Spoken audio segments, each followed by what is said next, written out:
So hey guys, welcome back to my new video. और आज की इस वाली वीडियो को स्टार्ट करने से पहले मैं एक ही बात बोलना चाहूंगा, इस वीडियो को बनाने में काफी ज्यादा मेहनत लगा है, तो तुम इस वीडियो को बिल्कुल एंड तक जरूर देखना। और मैं इस बात की गारंटी ले सकता हूँ कि तुम्हें ये वीडियो बहुत ज्यादा पसंद आने वाली है, तो इसलिए इस वीडियो को लाइक करके आराम से देखो। और सबसे इम्पोर्टेंट, कमेंट में अपना ओपिनियन देना ना भूलना। तो चलो वीडियो को फटाफट से कर लेते हैं शुरू। कहानी शुरू होती है हमारे मेन कैरेक्टर दिखाते हुए, जो कि अपने फोन में कुछ देख रहा होता है। क्रोम नहीं देख रहा होता है, वो फोन में इतना गुस्सा होता है कि वो एक बंदे से टकरा जाता है। जो बंदा गुस्से में आके हमारे मेन कैरेक्टर को दो चार गाली देता है, लेकिन हमारा मेन कैरेक्टर अच्छे बच्चे की तरह माफी मांग के वहां से चला जाता है और अब अपनी लाइफ को कोस रहा होता है और सोच रहा होता है काश मैं इस दुनिया में अकेला होता। हमारे मेन कैरेक्टर की इतने कहने की देरी थी कि यहाँ पर एक बहुत बड़ी सी येलो कलर की लाइटनिंग आके डायरेक्ट बिल्डिंगों से टकराती है, जिसके वजह से चारों तरफ कियोस छा जाता है, कारें उड़ने लगती हैं। यहाँ पे लोग समझ पाते हैं कि क्या हो रहा है, तभी एक और लाइटनिंग बोल्ट बिल्डिंग के ऊपर गिरता है, जिससे बहुत सारे लोगों की मौत हो जाती है। और ये सब अभी काफी नहीं था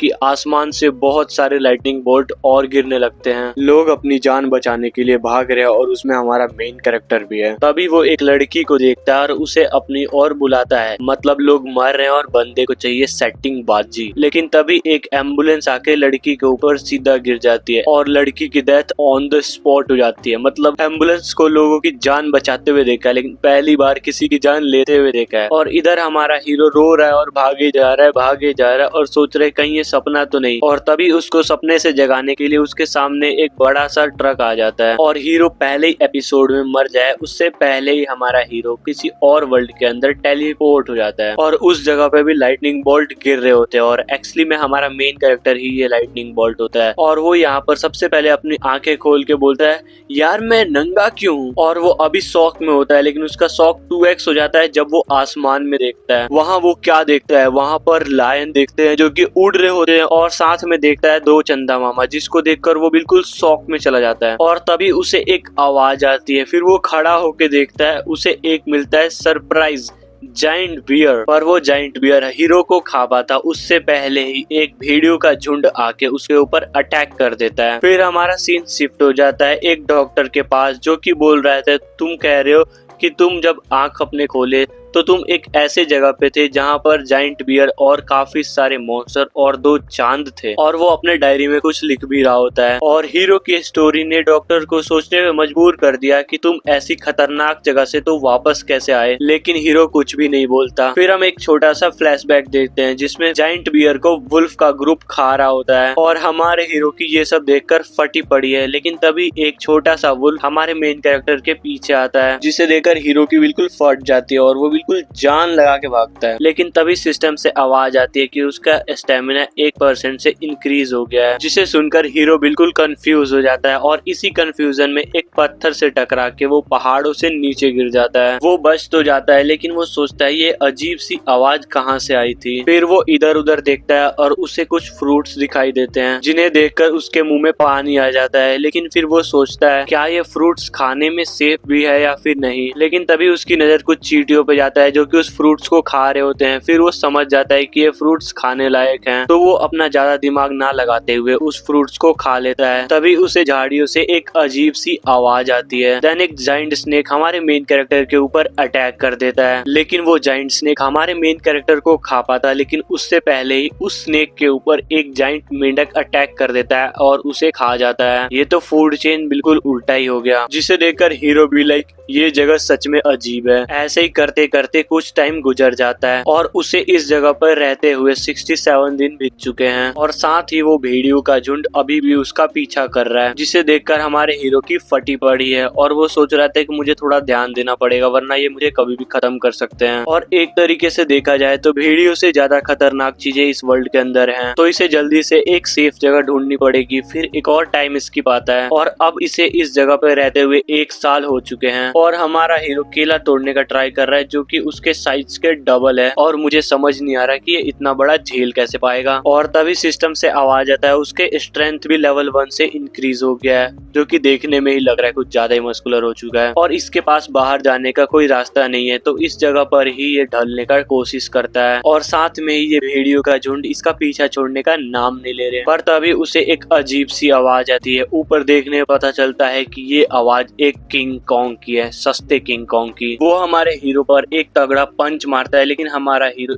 इजीली उसको डॉज कर देता है। और इस सस्ते किंग कॉन्ग की अकल थोड़ी सी घुटने में होती है, क्योंकि वो उसी डाली पर जाके खड़ा हो जाता है जिस पर उसने सुपर पंच मारा होता है। इस वजह से वो डाली टूट जाती है और वो डायरेक्ट नीचे की तरफ गिरने लगता है। और इस सस्ते किंग कॉन्ग के गिरने का इम्पैक्ट इतना ज्यादा होता है कि हमारा क्यूट सा भेड़िया उसके इम्पैक्ट से दूर फेंका जाता है और उसके पैर में चोट भी लग जाता है। लेकिन ये भेड़िया हमारे हीरो जितना डरपोक और कमजोर नहीं है और वो सस्ते किंग कॉन्ग को चैलेंज कर देता है, जिससे किंग कॉन्ग गुस्सा और एक सुपर पंच देकर मारता है। देन वो क्यूट भेड़िया फिर से हवा में उड़ जाता है और तभी हमारा हीरो पीछे से आता है और किंग कॉन्ग की आंख ही फोड़ देता है। और किंग कॉन्ग भी लाइक हमारे हीरो को पकड़ता है और एक टॉय के तरह उठा के फेंक देता है और हीरो पेड़ से जाकर भिड़ जाता है। और इसके बाद वो किंग कॉन्ग हमारे मेन कैरेक्टर के ऊपर अटैक करने के लिए बढ़ता है। लेकिन तभी सीन कट हो जाता है और हम उस डॉक्टर को देखते हैं जो पूछता है, क्या तुमने सचमुच ये सब कुछ किया था? फिर हीरो कहता है कि मैं लड़ाई से भाग नहीं सकता था और ये कोई सल्यूशन भी नहीं था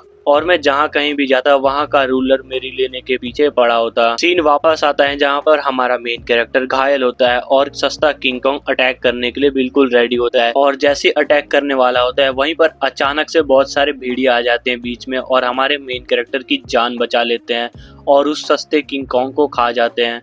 और इसी के साथ हमारा मेन कैरेक्टर की आंखें बंद हो जाती है, वो बेहोश हो जाता है और वो सोचने लगता है कि यही उसका एंड है। लेकिन ये सारे के सारे भेड़िया हमारे मेन कैरेक्टर के ऊपर अटैक नहीं करते। वो सोचते हैं कि हमारे बंदे ने इस क्यूट से भेड़िए को बचाया है और असल में वो क्यूट भेड़िया इस रेड फॉक्स ग्रुप का लीडर का बेटा है। और इसके बाद एक और टाइम स्किप आता है और हमारे हीरो को यहाँ पर रहते हुए 2 साल बीत चुके हैं। वो भेड़ियों के ग्रुप के साथ रहता था, उन्हीं के साथ खेलता था, उन्हीं के साथ खाता था, उन्हीं के साथ ट्रेनिंग करता था, उन्हीं के साथ घूमता था।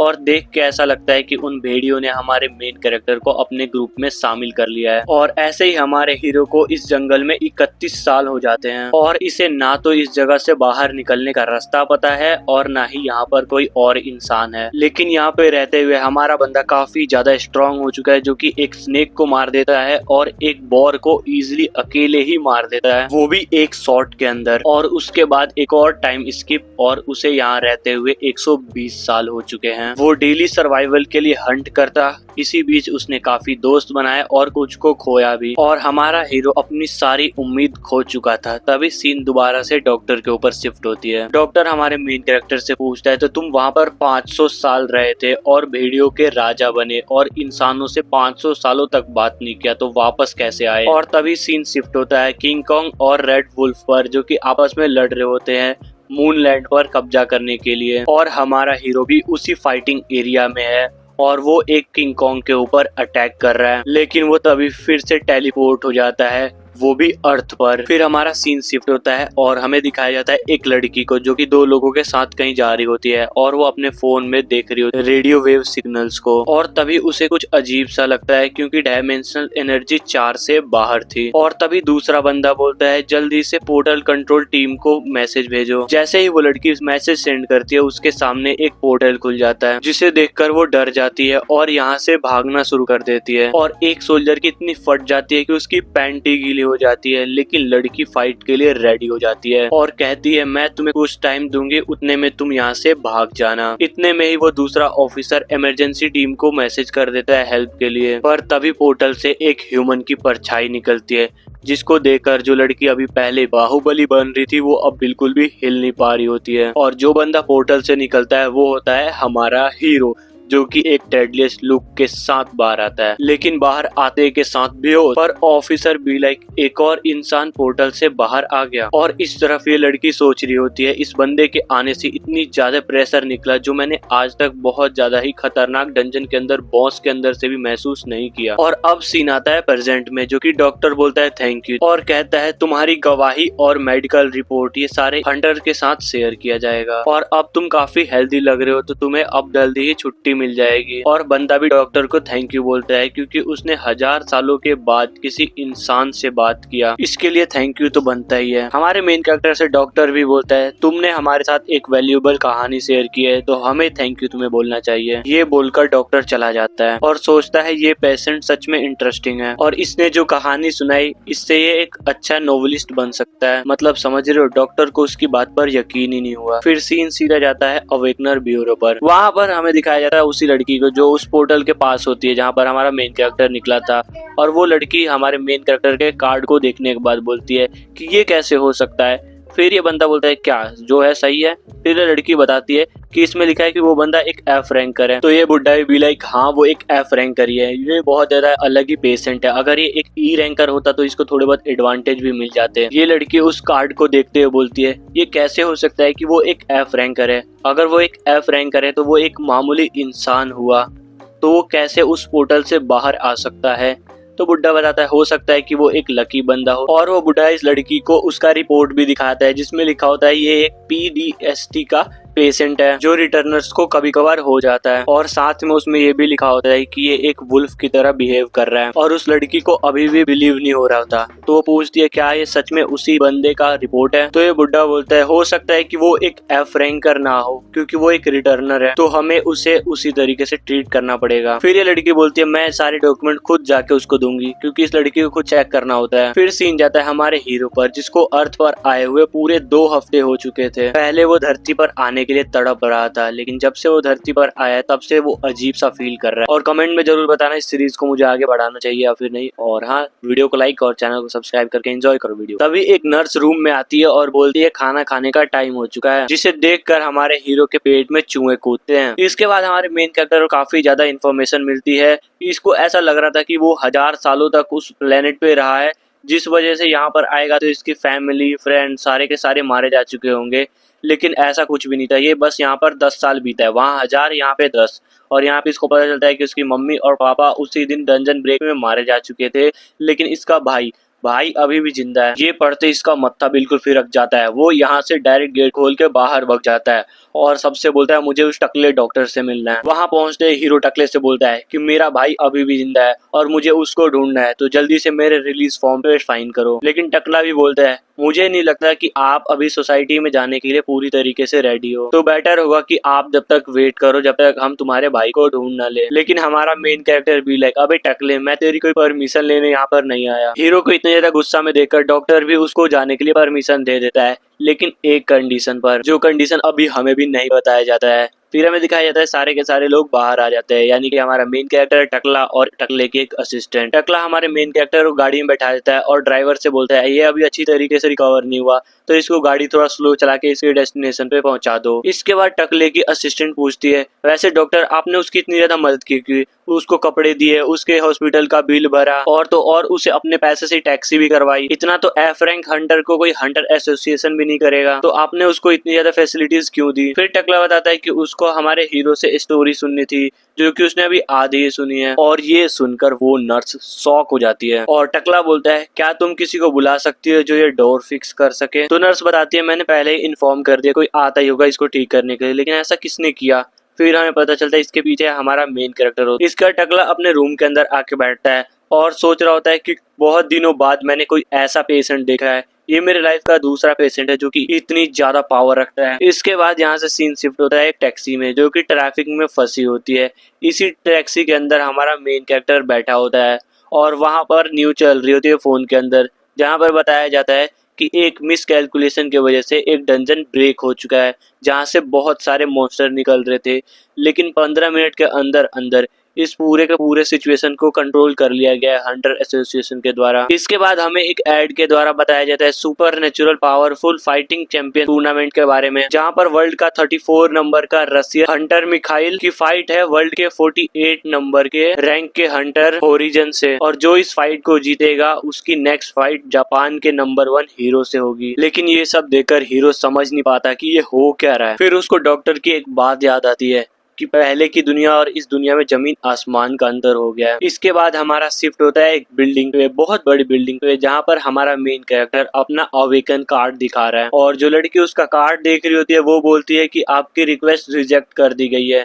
तो हमारा मेन कैरेक्टर बोलता है ऐसा कैसे रिजेक्ट कर दिया। फिर लड़की बताती है कि आप एक एफ रैंक हंटर तो हैं, लेकिन इसके साथ ही आपको पॉइंट चाहिए होती है जो कि आपके 4 पॉइंट अभी भी कम है। लेकिन हमारे हीरो को कुछ समझ नहीं आ रहा होता है और वो सोच रहा था कि अभी तो 2 हफ्ते पहले ही तो मैं पोर्टल से बाहर आया हूँ। ये सुनकर लड़की को विश्वास नहीं हो रहा होता है, क्योंकि एफ रैंक मतलब नॉर्मल पर्सन, और नॉर्मल पर्सन पोर्टल से बाहर नहीं आ सकते, वरना उनके टुकड़े टुकड़े हो जाएंगे। तो पहले या तो किसी अवेकनिंग अकेडमी जाओ या फिर गिल्ड में जाकर पॉइंट कमाओ, और जब अवेकन हो जाओ फिर यहाँ आना। इसके बाद सीन शिफ्ट होता है और हमारा हीरो, जिसका नाम पार्क है, वो सोच रहा होता है कि यहाँ का सिस्टम कुछ ज्यादा ही अजीब है। इसके बाद हमारा सीन जाता है एक टैक्सी पर, जहाँ पर हमारा मेन कैरेक्टर बैठा होता है और वो पूछ रहा होता है कि ये जो गेट है ये कितने दूर तक फैले हैं।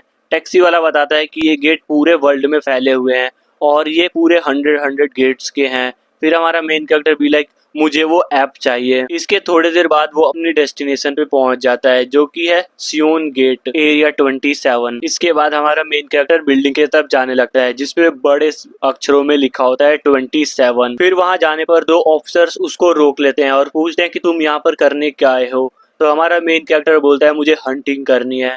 तो वो बोलता है मुझे हंटिंग आईडी दिखाओ। हमारे मेन कैरेक्टर के पास हंटिंग आईडी नहीं होती है। तो सोल्जर्स बोलते हैं कि हम सिविलियंस को अंदर जाने की परमिशन नहीं दे सकते हैं। लेकिन तभी एक बहुत बड़े धमाके की आवाज आती है। उस तरफ देखने में पता चलता है कि एक कार बहुत तेजी से आ रही होती है। उसके अंदर एक इंसान कार चला रहा होता है और एक मॉन्स्टर उसको खा रहा होता है, बहुत बुरी तरीके से उसको मार रहा होता है। और वो कार आती है बहुत तेजी से और जाके दीवार से टकरा जाती है, जिसके वजह से वो कार वहीं पर पलट जाती है। और इसी के साथ सारे के सारे सोल्जर बिल्कुल रेडी हो जाते हैं और एक बंदा हेल्प के लिए भी कॉल पे बोल देता है कि सब तैयार रहना। एंड इसके बाद ये सारे देखते हैं कि वो मॉन्स्टर बाहर निकलता है। जैसे ही वो मॉन्स्टर शीशे को तोड़ के बाहर निकलता है, सारे सोल्जर उसके ऊपर गोली चलाने लगते हैं, उसके चीथड़े उड़ा देते हैं। इसके बाद एक ऑफिसर पूछता है जो अभी सिविलियन आया था वो कहाँ पर गया। तो दूसरा ऑफिसर जवाब देता है कि लगता है कि वो सिविलियन यहाँ से मॉन्स्टर को देखने की वजह से डर के भाग चुका है। इसके बाद दिखाया जाए 27 नंबर एरिया के अंदर, जहाँ पर हमारा मेन कैरेक्टर अंदर घुस चुका है बाहर भागने के बजाय, और यहाँ पर वो मॉन्स्टर से फाइट करना शुरू भी कर चुका होता है। और मॉन्स्टर को मारते वक्त इसको काफी सारे नोटिफिकेशन आ रहे होते हैं और हमारे बंदे को कुछ भी समझ नहीं आ रहा होता है कि ये सब कुछ हो क्या रहा है। जब तक इसको कुछ समझ आता है तभी गॉगलिन्स इसके ऊपर अटैक कर देते हैं, लेकिन हमारा हीरो भी लाइक इन सभी को बिल्कुल इजीली खत्म कर देता है। लेकिन तभी एक और विंडो पॉप अप होती है जिसमें लिखा होता है क्लास विंडो दिखाने में एरर हो रहा है। फिर इसे याद आता है कि जब वो जंगल में रहता था तब पर भी सिस्टम की आवाज आती थी, और इससे यकीन नहीं हो रहा होता है कि ये सिस्टम अर्थ पर भी काम कर रहा है। उसे लगता है कि उसका स्टेट अभी लोअर है, इसीलिए सिस्टम पूरी तरीके से काम नहीं कर रहा। लेकिन तभी उसके सामने एक और नई विंडो आती है अचीवमेंट शॉप की, और वो क्यूरियस होकर उसे चेक करता है। फिर इसे पता चलता है कि इसे इनबिल्ड एक शॉप मिलता है जिसका यूज करके वो कहीं पर भी कुछ भी खरीद सकता है। और इसके पास अभी 7 एवोल्यूशन पॉइंट है, यानी अचीवमेंट पॉइंट है। और यहाँ पर शॉप में पानी और खाने के लिए कुछ ऑप्शन है जो कि कुछ खास नहीं है। लेकिन तभी उसको कोई पपी के रोने की आवाज आती है। फिर वो पीछे की तरफ देखता है, एक पपी अपने मम्मी को जगाने का ट्राई कर रही होती है, जिसको देखकर हमें पता लग रहा है कि उसके पूरे बॉडी से खून निकले जा रहा है। तो हमारा मेन कैरेक्टर उनके पास जाता है और उस बने हुए पपी की बॉडी को टच करके पता करता है कि इसको थोड़ा बहुत पॉइजन दिया गया है और ये जल्द ही मरने वाली है। और हमें देखकर ऐसा फील हो रहा होता है कि वो मरा हुआ डॉगी ऐसा बोलना चाहता है हमारे मेन कैरेक्टर से कि मेरे पपी का ध्यान रखना। इसके बाद वो मर जाती है। फिर हमारा मेन कैरेक्टर अपने पॉकेट से निकाल के खाना पपी को कुछ खाने के लिए देता है एंड उसका चल जाता है गॉब्लिन्स के बॉडी को काउंट करने के लिए, जो कि टोटल 7 होते हैं। इसके बाद नेक्स्ट मॉर्निंग हो जाती है और हमारा मेन कैरेक्टर ने उस डॉग मम्मी के लिए ग्रेवयार्ड भी बनाया होता है और जो पॉपी डॉग है उसको सहला रहा होता है, यानी कि पैट कर रहा होता है। एंड इसके बाद हमारा सीन शिफ्ट होता है एरिया 27 के गेट पर, जहाँ पर बहुत ज्यादा हैवी ट्रैफिक होती है और सारे के सारे लोग हॉर्न बजाए जा रहे होते हैं और पूछ रहे होते हैं कि इतनी ज्यादा ट्रैफिक क्यों लगी है। लेकिन तभी उन सबके मुंह खुले रह जाते हैं जब वो पीछे मुड़ के देखते हैं कि हमारा मेन कैरेक्टर काफी सारे ज़ॉम्बीज को, मॉन्स्टर्स को अपने पीठ पर लाद के ला रहा है। सबकी आंखें फटी की फटी रह जाती है कि इस बंदे ने अकेले इतने सारे ज़ॉम्बीज को कैसे मार लिया। इसके बाद हमारा बंदा उन ज़ॉम्बीज की बॉडी को बेचने के लिए जाता है और उसे मिलते हैं टोटल 2.1 मिलियन वॉन, और उनमें सबसे वैल्यूएबल आइटम था ब्लड स्टोन, जो ज़ॉम्बीज के हार्ट के अंदर होता है। और इनके अंदर जितनी एनर्जी स्टोर होगी उनकी प्राइस उतनी ही हाई होगी। और हमारे हीरो के पास कोई बैंक अकाउंट ना होने की वजह से वो लड़की हमारे हीरो को पूरा पैसा कैश में पे करती है। और हमारा हीरो भी अगर मैं एक हंटर बन जाऊंगा तो कितने कम टाइम में मैं एक अमीर बंदा बन जाऊंगा। इसके बाद सीन जाता है एक रैंडम कन्वीनियंस स्टोर पर, जहाँ पर दो बंदे आपस में बात कर रहे होते हैं। काउंटर वाला बंदा खुश होता है कि ब्लैक बंदे को जॉब मिल गई है और वो उसके बच्चे के लिए एक चॉकलेट भी देता है। इसके बाद ब्लैक जैकेट वाला बंदा चॉकलेट ले लेता है और अपने ट्रक को चलाते हुए यहाँ से चला जाता है गाना गाते हुए। थोड़ी देर में अपने घर पे पहुंच जाता है, तभी उसके पीछे से आवाज आता है पार्क जिनहू।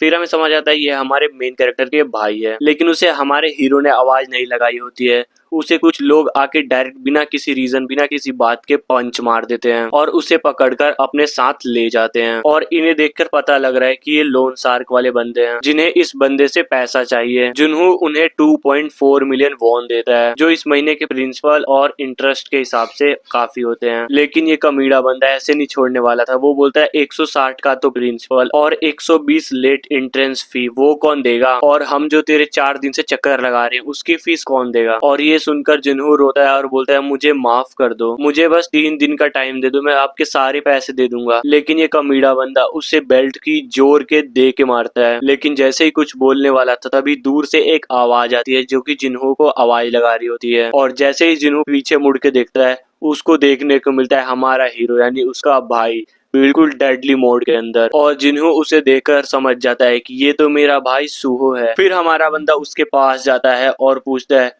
तू जुन्हो है ना। फिर हमें एक छोटा सा फ्लैशबैक दिखाया जाता है जिसमें स्कूल के बंदे जुन्हो को पीट रहे होते हैं। उसके थोड़ी देर बाद सुन्हो भी वहाँ पर आ जाता है। जुन्हो सुन्हो को देखकर उससे हेल्प मांगता है, लेकिन सुन्हो उसको बिल्कुल इग्नोर ही कर देता है। वो जुन्हो को अकेला छोड़ के चला जाता है। हमारे हीरो ने जुन्हो की कभी भी हेल्प नहीं की, चाहे जो भी सिचुएशन हो। तभी ब्रेकिंग न्यूज आती है कि पूरी कंट्री में कई सारे एक्सप्लोजन हो रहे हैं और साथ ही कई सारे रेड पोर्टल अपीयर हो गए, जिनसे कई सारे मॉन्स्टर बाहर आ रहे हैं। जुन्हो भी घर में बैठ के ये सब देख रहा होता है, लेकिन तभी उसे डोरबेल की आवाज आती है। वो दौड़ के गेट के पास जाता है, सोचता है कि वो उसकी मॉम होगी, लेकिन डोर खोलने में पता चलता है कि वो उसके नेबर हैं और वो उसको बताते हैं कि वो उसके पेरेंट्स से कांटेक्ट नहीं कर पा रहे हैं और उसके भाई के बारे में पूछते हैं कि वो कहाँ पर है। लेकिन तभी एक तगड़ा एक्सप्लोजन होता है और कई सारे मॉन्स्टर बिल्डिंग के बाहर अपीयर हो जाते हैं। यहाँ तक कि एक जाइंट आइज जुन्हो को देख रहा होता है, लेकिन सेकंडों में गायब भी हो जाता है। इसके बाद टाइम प्रेजेंट में आता है, जहाँ पर हमारा हीरो काफी खुश है अपने भाई को देखकर और बोलता है तू पहले से काफी बड़ा हो गया है। और इधर जुन्हो को लगता था कि उसका भाई मर गया है, लेकिन आखिर जिंदा कैसे बचा। लेकिन तभी एक कमीड़ा बंदा बीच में इंटरप्ट करता है और बोलता है क्या ये तू श्योर है कि ये तेरा बड़ा भाई है। लेकिन हमारा हीरो इसका सर पकड़ता है और एज अ टॉय दूर फेंक देता है। ये सब देखकर जुन्हो बिल्कुल शॉक में जाता है और जो गुंडे के दोस्त थे वो भी बिल्कुल शॉक हो जाते हैं। फिर हमारा हीरो अपने भाई से पूछता है क्या वो ठीक है, उसे ज्यादा दर्द तो नहीं हो रहा। तो जुन्हो बोलता है कि हाँ वो बिल्कुल ठीक है। लेकिन तभी दूसरा गुंडा हमारे हीरो के फेस पर लात दे के मारता है, लेकिन उससे हमारे हीरो को कोई भी फर्क नहीं पड़ता। उल्टा उस गुंडे का पैर ही टूट जाता है। वो काफी ज्यादा आवाज लगाने लगता है, चीखने लगता है। ये देखकर उस तीसरे बंदे की तो बिल्कुल हालत ही खराब हो जाती है। एक तरीके से बोला तो पैंट ही गीली हो जाती है। लेकिन तभी हमारा हीरो बोलता है चल इधर आ, जिसको देखकर उस बंदे की और ज्यादा फटने लगती है कि अब तो मैं गया। और बोलता है यार मैंने तो कुछ किया भी नहीं, मैंने तुम्हारे भाई को हाथ भी नहीं लगाया, मैं तो बस बचाने वाला था तुम्हारे भाई को। पर हमारा हीरो बोलता है चल इधर आ और ये पैसे लेकर जा। और इसके बाद यहाँ से फुट ले। एंड इसके बाद हीरो और उसका भाई यहाँ से चले जाते हैं। इसके बाद ये दोनों घर पहुंचते, वहां पर एक बूढ़ी औरत जुन्हो से पूछती है क्या ये तुम्हारा सच में भाई है। तो जुन्हो बताता है कि हाँ ये मेरा भाई है और ये काफी ज्यादा अभी ठीक है और पावरफुल भी है। एंड इसके बाद ये दोनों घर में घुसते हैं, जहाँ पर जुन्हो का बेटा सो रहा होता है और ये उसका वन एंड ओनली ट्रेजर होता है। इसके बाद हमारे हीरो को पता चलता है कि इस बच्चे की मम्मी इन दोनों को छोड़कर चली गई है। लेकिन जुन्हो इतना ज्यादा अच्छा बंदा है जो बोलता है कि इसमें उसकी गलती नहीं थी, मैं इतना यूजलेस बंदा हूँ इस वजह से हुआ। इसके बाद हमारा हीरो मूड चेंज करने के लिए बोलता है कि हमें ड्रिंक करनी चाहिए। एंड इसके बाद ये दोनों टेबल पर जाके एक वोट का लेते हैं और दोनों पीते हैं मजे से। एंड उसके बाद बात कर रहे होते हैं। तो जुन्हो बताता है तेरे डिसअपीयर होने के बाद सभी को लगा था कि तू मारा गया, लेकिन तू वापस आ गया बिल्कुल वैसा जवान का जवान। तो हमारा हीरो पूछता है तेरे ऊपर लोन कितना है। तो जुन्हो बताता है उसके ऊपर पूरे के पूरे 50 मिलियन वॉन का लोन है, लेकिन इसमें कोई ज्यादा दिक्कत की बात नहीं है, सारे के सारे पैसे मैं टाइम के हिसाब से दे दूंगा क्योंकि मेरी जॉब लग गई है। फिर हमारा बंदा पूछता है कि वो किस तरीके की जॉब करता है। तो जुन्हो बताता है कि वो ट्रांसपोर्टिंग जॉब करता है जो सिटी और डंजन के बीच होती है। तो मैं बता दूं, जो ट्रक ये चलाता है ये इसका नहीं है, ये उस बूढ़ी औरत का है जिसका बेटा मारा गया है उसी डंजन ब्रेक में। और इसी बीच जुनहो का बेटे की नींद खुल जाती है उस पॉपी के वजह से, और वो उठ के डायरेक्ट बाहर आता है और पापा के गोद में बैठ के पूछता है कि ये अंकल कौन है। देन जुनहो उसे बताता है ये उसके अंकल हैं। फिर वो छोटा लड़का हमारे मेन कैरेक्टर से पूछता है कि क्या मैं पपी के साथ खेल सकता हूँ, तो हमारा मेन कैरेक्टर स्माइल के साथ हाँ बोल देता है।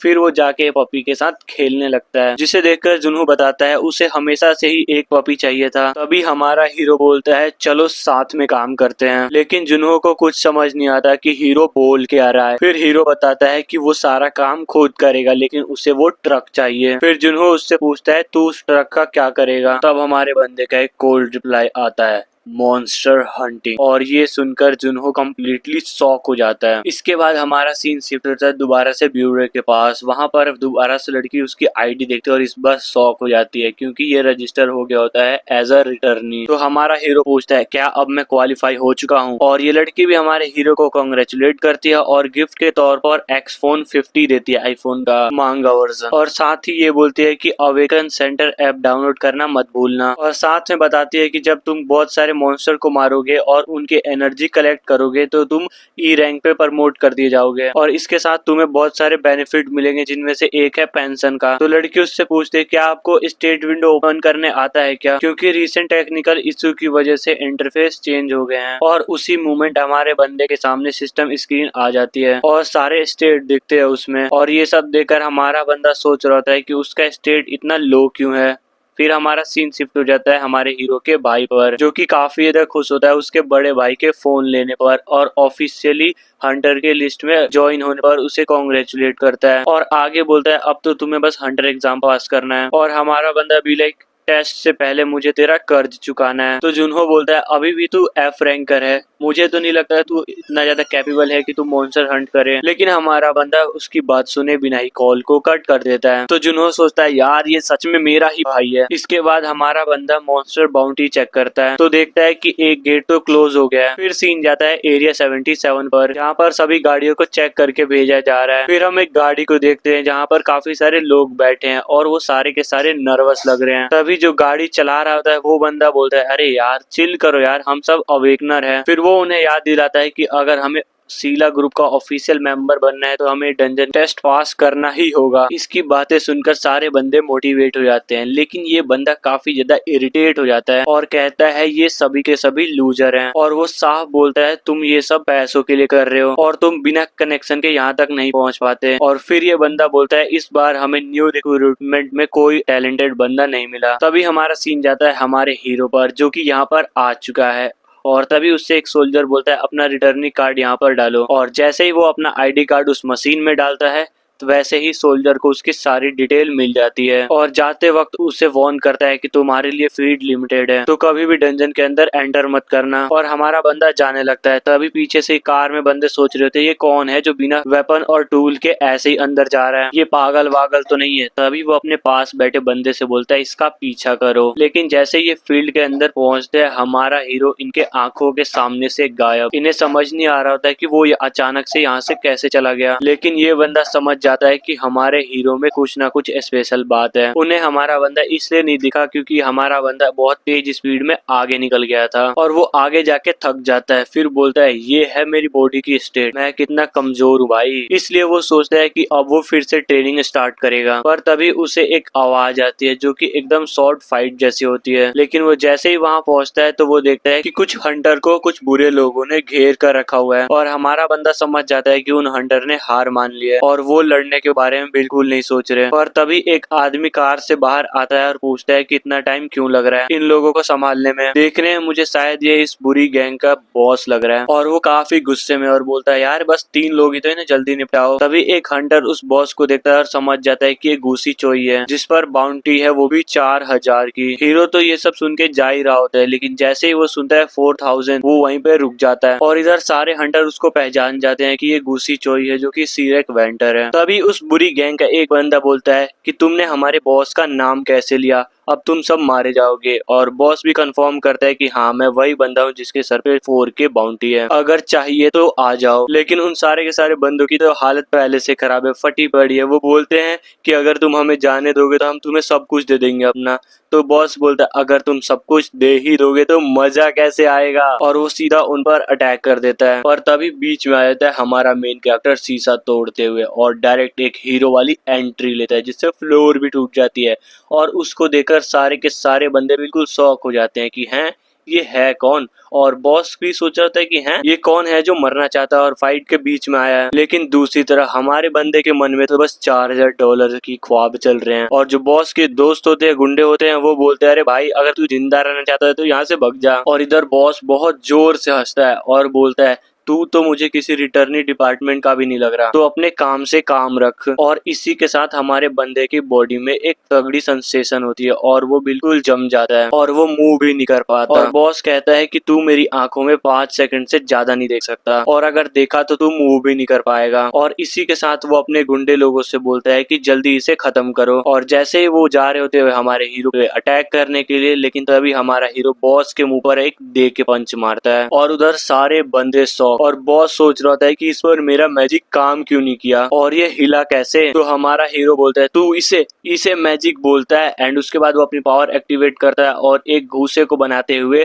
उसके ऊपर मारने जाता है। लेकिन बॉस उस अटैक को डॉज कर लेता है और अपनी छोटी सी तलवार से हीरो पर अटैक ही करने वाला होता है। लेकिन हमारा बंदा उससे डबल स्मार्ट है, वो उसे एक लाती देकर मारता है। और जैसे ही बॉस खड़े होने की कोशिश करता है वैसे ही उसको मिलता है एक सुपर पंच। उसके बाद तो हमारा हीरो रुकता ही नहीं और लिटरली एक हाथ से उस बॉस को फेंक देता है। हंटरों को तो यकीन नहीं हो रहा था कि ये सब हो क्या रहा है, इतना खतरनाक बंदा इस दुनिया में। फिर हमारा हीरो उन बंदों से मजे लेने के लिए बोलता है क्या तुम भी मुझसे फाइट करोगे। और वो गुंडे भी लाइक नहीं भैया हमारी बस की कहाँ आपसे फाइट करने की, और वो सरेंडर कर देते हैं। फिर वो उन गुंडों से पूछता है कि क्या तुम लोगों के ऊपर भी इस गुंडे जैसी बाउंटी है क्या। फिर गुंडे बताते हैं कि हमारी कोई भी बाउंटी नहीं होती, हमारा बॉस ही था जिसके सर पे बाउंटी थी और वो हमें डरा धमका के काम कराता था। अगर आप उन्हें ले जाओगे तो आपको बहुत सारे पैसे मिल जाएंगे। और इधर उस बॉस को अपने लोगों की बातें सुनकर रोना आ रहा है और बॉस बोलता है मैंने तुम लोगों को खिलाया पिलाया और तुम लोग मुझसे ही गद्दारी कर रहे हो। और उधर वो गुंडे भी कम नहीं है, वो बोलते हैं चुप कर, तुझ जैसे को तो जेल में होना चाहिए। तो हीरो बोलता है अच्छा तो तुम लोगों का कोई भी यूज नहीं है। पर तभी पीछे वाले हंटर बताते हैं कि ये सब क्रिमिनल है, अगर तुम इन सबको लेकर जाओगे तो तुम्हें कोई ना कोई रिवॉर्ड पक्का मिलेगा। और ये सुनकर उन हंटर की हालत देखो, वो बोलते हैं यार हम तो भैया एकदम यूजलेस एकदम बेकार है। तो हीरो पूछता है तो हम इन सबको लेकर कैसे जाएंगे।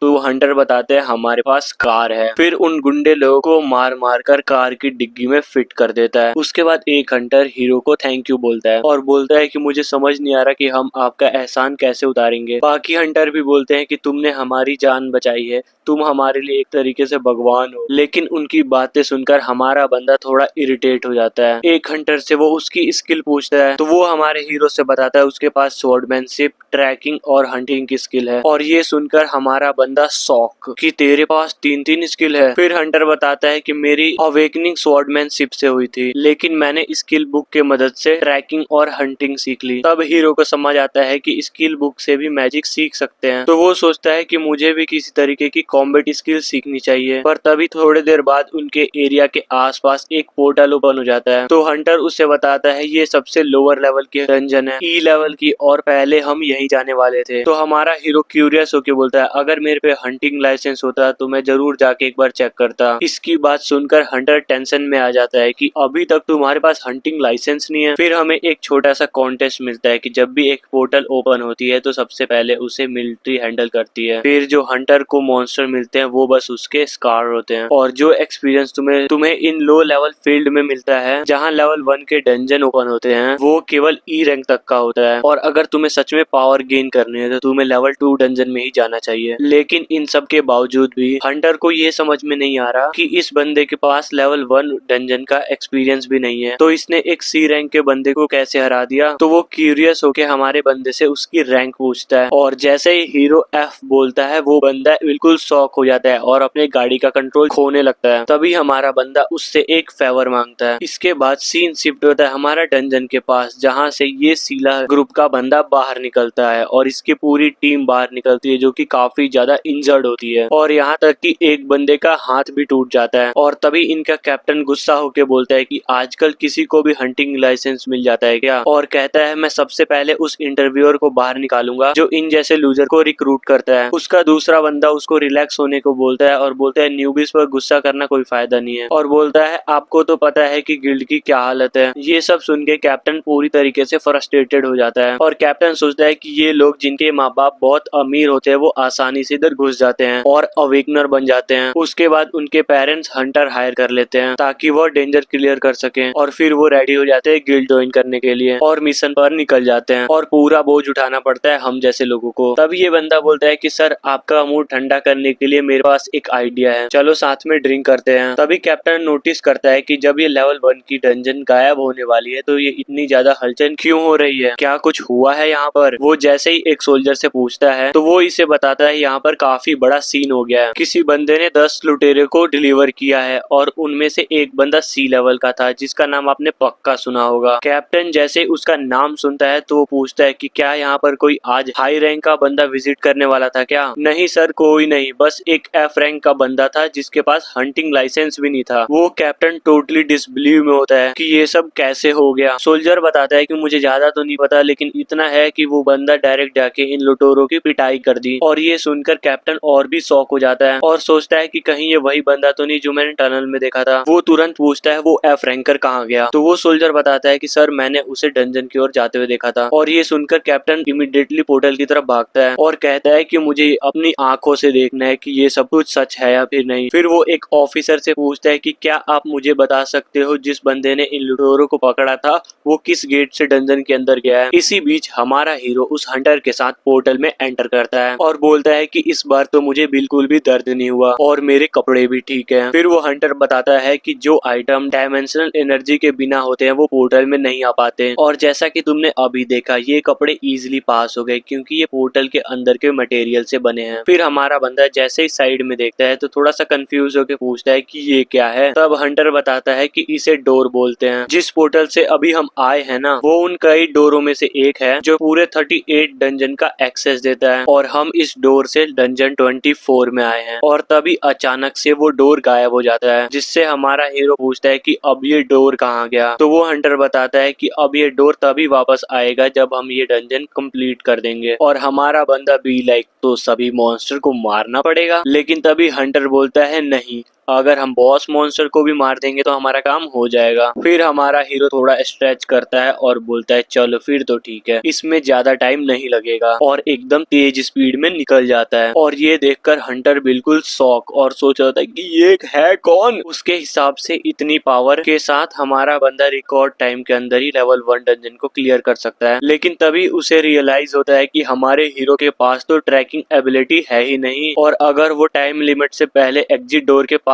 नहीं पहुंचा तो वो यहीं पर अटक जाएगा और अगर वो यहाँ पर अटक गया तो पोर्टल के साथ साथ वो भी गायब हो जाएगा। फिर सीन शिफ्ट होता है इस कैप्टन के पास जहाँ पर एक ऑफिसर उससे बताता है कि डोर 24 तो क्लोज हो गया। ये इसके लिए बिल्कुल भी अच्छी बात नहीं होती। फिर सीन शिफ्ट होता है वहाँ पर जहाँ पर हमारा हीरो था। वहाँ पर दिखाया जाता है बहुत सारे मॉन्स्टर इधर उधर घूम रहे होते हैं, लेकिन तभी एक हीरो को आके चाकू लगता है जो कि हमारे मेन कैरेक्टर ने उसको मारा होता है एंड इसी के साथ यहाँ के सारे मॉन्स्टर को हमारा हीरो मार देता है एंड उसके बाद उसके अंदर से कोर निकालने लगता है और बोलता है कि 3 मॉन्स्टर को मारने के बाद मुझे बस एक ब्लड क्रिस्टल मिला है, पर उसके लिए सबसे इम्पोर्टेंट चीज है लेवल अप करना। और इसी बीच ये हंटर भी वहाँ पर आ जाता है और इतने सारे मॉन्स्टर की डेड बॉडी देखकर सोचता है कि ये बंदा है क्या बे। और फिर वो अपनी ट्रैकिंग एबिलिटी यूज करता है और हमारे बंदे की लोकेशन ढूंढ निकालता है और इधर हमारा हीरो अपने स्टेट चेक कर रहा होता है और कहता है मेरे पास 102 अचीवमेंट पॉइंट है जिससे वो 2 एबिलिटीज बाय कर सकता है एंड उसके बाद वो बीस्ट टेमिंग एबिलिटी बाय कर लेता है। लेकिन तभी 2 मॉन्स्टर उसकी तरफ चार्ज करते हैं लेकिन हमारा बंदा इजीली उनके टुकड़े टुकड़े कर देता है और उन्हें हरा देता है और तभी उसे सिस्टम नोटिफाई करता है कि उसकी परफॉर्मेंस 545 हो गई है। देखने में लग रहा है कि सिस्टम डाटा कलेक्ट करने की कोशिश कर रहा है। तभी नोटिफिकेशन आती है कि हमारा हीरो लेवल 2 पर पहुंच गया है और वो काफी खुश हो जाता है क्योंकि उसके स्टेट एक्सपेक्टेड तरीके से बढ़ गए थे और इसी एक्साइटमेंट के साथ वो और 100 पॉइंट यूज कर लेता है और एक ट्री स्पिरिट एबिलिटी खरीद लेता है और वो जैसे ही ट्री स्पिरिट को समन होने के लिए बोलता है एक लाइट पूरे एरिया में फैल जाती है और एक ग्रीन स्पिरिट कह लो एक परी कह लो उसके सामने आ जाती है। हमारा हीरो सरप्राइज होके कहता है कि ये तो वही है ना जिसको इसने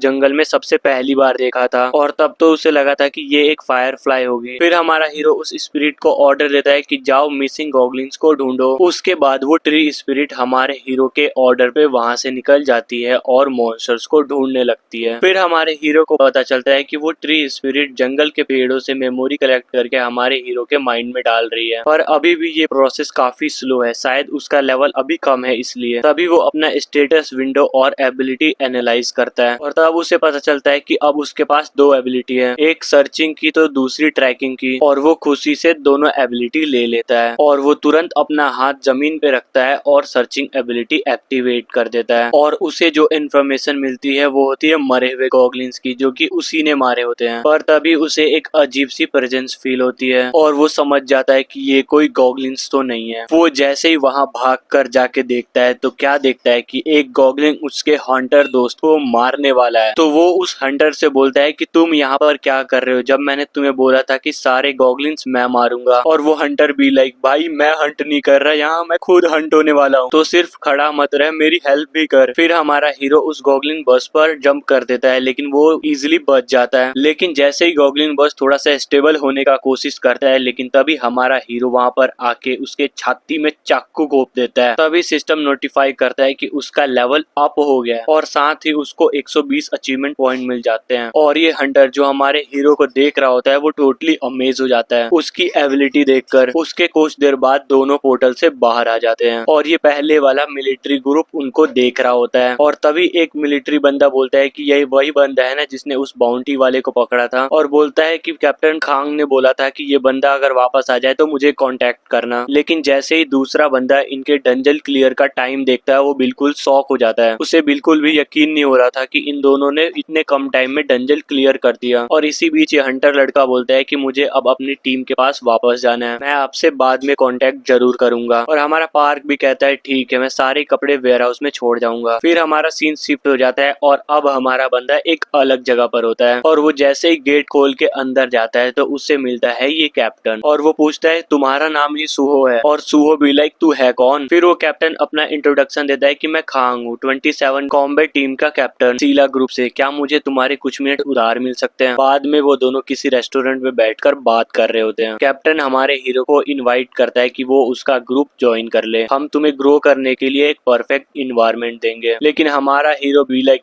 मुझे इन सब चीजों में कोई इंटरेस्ट नहीं है। ये सुनकर कैप्टन इरिटेट हो जाता है और सोचता है आखिरकार इस बंदे को प्रॉब्लम क्या है, इसने कुछ भी सोचा ही नहीं और गिल्ड ज्वाइन करने से मना ही कर दिया। और वो पूछता है अगर तू ऑलरेडी किसी ग्रुप से एसोसिएट है तो हम ऑफिशियली ऑफर भेज सकते हैं। फिर हमारा बंदा बोलता है मैं किसी भी गिल्ड में नहीं। फिर कैप्टन उसे बताता है कि हमारे गिल्ड की रैंक 4 है और तुम्हें ये समझने चाहिए कि हमारे बीच और टॉप के बीच में कोई ज्यादा फर्क नहीं है। और हमारा हीरो भी लाइक बात वो नहीं है, मुझे किसी के अंडर काम करना पसंद नहीं है। इसके बाद एक छोटा सा टाइम स्किप आता है और अब हमारा बंदा घर पहुंच चुका है और कहता है लगता है वो लोग अभी तक वापस नहीं आए। फिर वो छत पर जाके थोड़ा सा आराम करने लगता है और धूप लेने लगता है। तभी ये दादी भी वहाँ पर कपड़े सुखाने के लिए आ जाती है। अब अपनी दादी को सब कुछ अकेला करते हुए देखकर हमारा हीरो उनकी हेल्प करने के लिए जाता है, जहाँ दादी उससे पूछती है तू इतना यंग कैसे दिखता है, क्या तेरी एज उल्टी बह रही है। देन हमारा हीरो सेज मैं उम्र में आपसे कई गुना ज्यादा बड़ा हूँ। फिर दादी थोड़ा इमोशनल होकर बोलती है कि आजकल मॉन्स्टर कहीं से भी निकल आ रहे हैं और किसी को भी मार दे रहे हैं। इतना सब होने के बाद यंग दिखना कोई सरप्राइज वाली बात तो नहीं है। मैंने सुना तुम्हें यहाँ से गायब हुए 10 साल हो गए और तुमने अपने भाई को भी नहीं देखा था। और देखो, अपने फैमिली का ध्यान रखना और दोबारा अपने फैमिली का दिल मत तोड़ना। ये सुन के हमारा बंदा भी लाइक, दादी टेंशन मत लो, मुझे कुछ नहीं होने वाला। इसके थोड़ी देर बाद हमारे हीरो का भाई और उसका छोटा बेटा आ जाता है एंड इसके बाद हमारा हीरो उतने भाई को 50 मिलियन वॉन देता है और बोलता है जा अपना कर्जा चुका दे और जल्दी आना, हमें साथ में डिनर भी करना है। ये देखकर उसका भाई इमोशनल हो जाता है और बोलता है कि मुझे समझ नहीं आ रहा कि मैं आपका एहसान कैसे चुकाऊंगा। लेकिन सुनहो बोलता है कि ज्यादा इमोशनल मत हो, बस जा और सब कुछ संभाल लेना। उसके भाई के आंखों में आंसू आ जाते हैं और वो वहाँ से चला जाता है। पर तभी हमारा हीरो अपने भाई को आवाज लगाता है और बोलता है आते समय कुछ खाने को भी ले आना। उसके बाद हमारा बंदा वहीं बैठा हुआ है और अपने भतीजे का ख्याल रख रहा है। पर तभी एकदम से एक सिस्टम स्क्रीन पॉपअप होती है और लिखा होता है कि टारगेट उसको फॉलो कर रहा है, अब उसका एक नाम दो। फिर हमारा बंदा सोच रहा है कि इस डॉग का अब मैं क्या नाम रखूं। तभी उसका भतीजा उसको नाम सजेस्ट करता है कि इसका नाम बेकुकू रखो और हमारे बंदे को भी ये नाम अच्छा लगता है और वो इस डॉगी का नाम बेकुकू रख देता है। उसके बाद काफी टाइम हो जाता है लेकिन जुनू आता ही नहीं और उसके बच्चे को भी जोरों से भूख लग रही है लेकिन जुनू का कोई अता पता ही नहीं। तभी हमारे हीरो को अपने भाई का ट्रक दिखता है तो सोचता है चलो मेरा भाई सेफली घर तो आ गया। उसके थोड़ी देर बाद जैसे हमारा हीरो और उसका भतीजा ट्रक के पास जाते हैं तो वो शॉक हो जाते हैं क्योंकि हमारे हीरो का भाई पूरे खून से लथपथ है। तब सुहो जुनहो से पूछता है कि तुम्हारे साथ ऐसा किसने किया। जिसके थोड़ी देर बाद हमारा सीन जाता है एक बिल्डिंग के ऊपर जिसके अंदर कुछ लोग कार्ड गेम खेल रहे होते हैं। वो आपस में उसी चैंपियन मैच के बारे में बात कर रहे होते हैं जहाँ पे मिखाइल और होरिजन लड़ने वाले हैं और उन दोनों फाइट पर बेट लगाने की बात चल रही है यहाँ पर तभी दरवाजे के बाहर से जोर जोर से आवाज आती है और इनका बॉस लिटरली काफी फ्रस्ट्रेटेड हो जाता है और पूछता है ये आवाजें किस चीज की हैं, चेक करो जाकर। और दो बंदे जैसे ही जाते हैं चेक करने के लिए कि क्या सीन है तभी दरवाजा खुलता है और एक बंदा दिखता है जो पूरा खून से सना हुआ होता है। पर तभी एक हाथ उसके सर पर आता है और उसे खींचकर बाहर ले जाता है। ये देखकर सारे बंदे शॉक हो जाते हैं कि ये सब कुछ हो क्या रहा है। पर तभी एक डेडली आइज दरवाजे से दिखती है और वहीं से पूरा कांड शुरू हो जाता है। फिर हमारा हीरो उन सभी बंदों को इतनी बुरी तरीके से मारता है कि किसी का आधा फेस ही कट जा रहा है, किसी के खून निकले जा रहे हैं, किसी को जमीन में पटक के मार रहा है, किसी के डेक्स मार रहा है, तो कोई यहाँ पर भीख मांग रहा है। लेकिन हमारा हीरो बिल्कुल भी शांत होने का नाम नहीं ले रहा और उनके बॉस की तो फटी पड़ी है कि यार ये बंदा है कौन। तभी उसका सेक्रेटरी बोलता है कि शायद ये एक रिटर्नी है जो कि अब अवेक हो चुका है। पर तभी हमारा हीरो एक टेबल उठा के उनकी तरफ फेंक देता है और टेबल पर चढ़ के पूछता है क्या तेरा ही नाम किम है। वो बॉस इरिटेट होके बोलता है हाँ मैं ही हूँ किम, पर तू कौन है। फिर हमारा हीरो कोल्ड वे में बोलता है मैं वो हूँ जो जुनू का कर्जा लौटाने आया है। लेकिन वो बॉस भी लाइक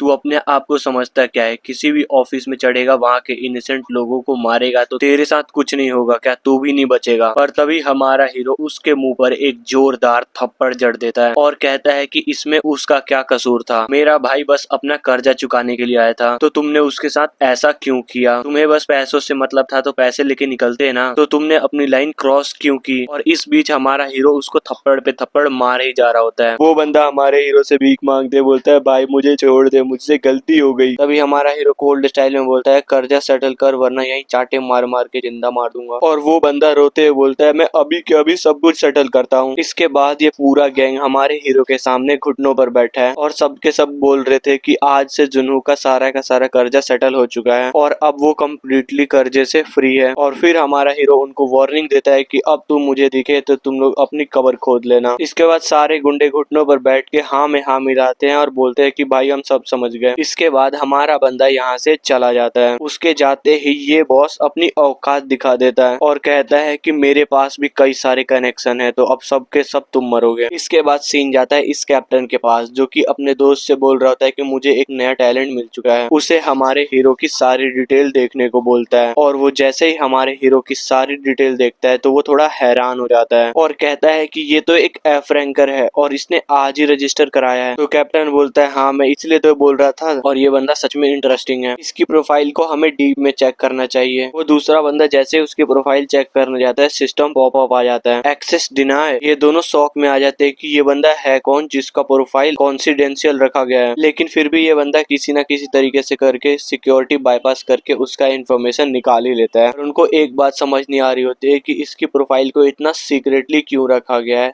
और फिर वो चेक करते हैं कि हमारे हीरो ने किसी भी गिल्ड को अभी तक ज्वाइन नहीं किया और उन्हें लगता है कि इसके पीछे शायद कोई और ही कहानी है। लेकिन जैसे ही ये बंदा हमारे हीरो की एबिलिटीज चेक करता है तो वो थोड़ा सा शॉक हो जाता है। वो बोलता है मैटेरियलाइजेशन, ब्रेड और वाटर, ये सब क्या है? और कैप्टन से बोलता है क्या उसने ब्रेड और वाटर से उस सी लेवल वाले बंदे को पकड़ा था? फिर वो बोलता है इसकी स्टेट को देखो, ये 10 साल से मिसिंग था, इसलिए ये पूरी सिचुएशन काफी अजीब लग रही है। फिर वो बोलता है कहीं ये कोई स्पेशल एजेंट तो नहीं है? फिर वो कैप्टन बोलता है मैं तो बस इसकी पावर को ही देख रहा था, मुझे कभी नहीं लगा था कि ये कोई इंटेलिजेंस ब्यूरो का बंदा भी हो सकता है। फिर ये बंदा बोलता है मेरा सजेशन सिंपल सा है, इस बंदे को रिक्रूट करने का प्लान ड्रॉप ही कर दो। और बोलता है मैं 100% श्योर हूँ ये गवर्नमेंट का आदमी है। फिर वो दोनों मूड हल्का करने के लिए कॉफी पीने जाते हैं, जहाँ पर ये कैप्टन उस बंदे से बोलता है प्लीज इस बंदे पर नजर रखना। लेकिन इसके बाद सीन शिफ्ट होता है और हमें एक हॉस्पिटल दिखाया जाता है, जहाँ पर हमारा बंदा अपने भाई से मिलने के लिए आता है और उसे होश में और जगा हुआ देखकर काफी खुश होता है। और यहाँ तक कि हमारा बंदा उसके लिए खूब सारा खाना भी लेकर आया था ताकि वो ज्यादा खाए और जल्दी से ठीक हो जाए। फिर हमारा हीरो पूछता है अब तू कैसा फील कर रहा है? फिर जुनहो बताता है कि ये कल मेरी बैंडेज भी उतार देंगे। फिर जुनहो एक्साइटेड होके बोलता है कि अगर यार तू पास हो गया तो तुझे कोई भी गिल्ड इनवाइट कर लेगी, कितना अच्छा होगा ये सब। लेकिन हमारे बंदे के दिमाग में कुछ और ही चल रहा होता है और वो सोचता है कि मैं जंगल का किंग था, मैं किसी और के नीचे काम नहीं कर सकता। और जुनहो बताता है कि तू एक काम कर सकता है, किसी हाई रैंकिंग गिल्ड को ज्वाइन कर ले। लेकिन हमारा बंदा भी लाइक मुझे किसी भी गिल्ड की जरूरत नहीं है, मैं खुद की गिल्ड बनाऊंगा। ये सुनकर जुनहो भी लाइक क्या तू सच में अपनी खुद की गिल्ड बनाने वाला है? उसके बाद सीन जाता है अवेकनर ब्यूरो पर, जहाँ पर ये लड़की कहीं जा रही होती है। लेकिन तभी उसका बॉस उसे पीछे से आवाज लगाता है और कहता है कि तू इतने दिनों से कहाँ गायब थी? और वो उसे डांट रहा होता है कि तेरे एरिया में 2 ब्रिजेस हो चुके हैं और अगर कल का पोर्टल ब्रिज पोर्टल होता तो पूरा शहर बर्बाद हो जाता। पर वो लड़की इरिटेट होते हुए बोलती है कि आप लोग मेरे बिना कोई काम कर नहीं सकते हो क्या? पर वो डायरेक्टर रिक्वेस्ट करता है कि देख बहन, पोर्टल डिपार्टमेंट का मैनेजर सुबह से मेरा दिमाग खराब कर रहा है, तो मेरी थोड़ी हेल्प कर दे, तू अपना टैलेंट वेस्ट क्यों कर रही है? पर वो लड़की उसको टोन मारते हुए कहती है मेरा दिमाग तो कहीं और रहता है ना। पर तभी वो डायरेक्टर उसके हाथ में एक पेपर पकड़ा देता है और बोलता है कि बकवास बंद करो और इसे पढ़ लो। वो लड़की पेपर देखकर शॉक हो जाती है, उसे लग रहा था कि अब थोड़ा सा उसे ब्रेक मिलेगा, पर उसे तो मैनुअल लेबर पर भेज दिया गया है। फिर वो डायरेक्टर बोलता है तू अकेली नहीं है, और भी वहाँ पर लोग हैं और तेरे लिए तो ये पहली बार नहीं है।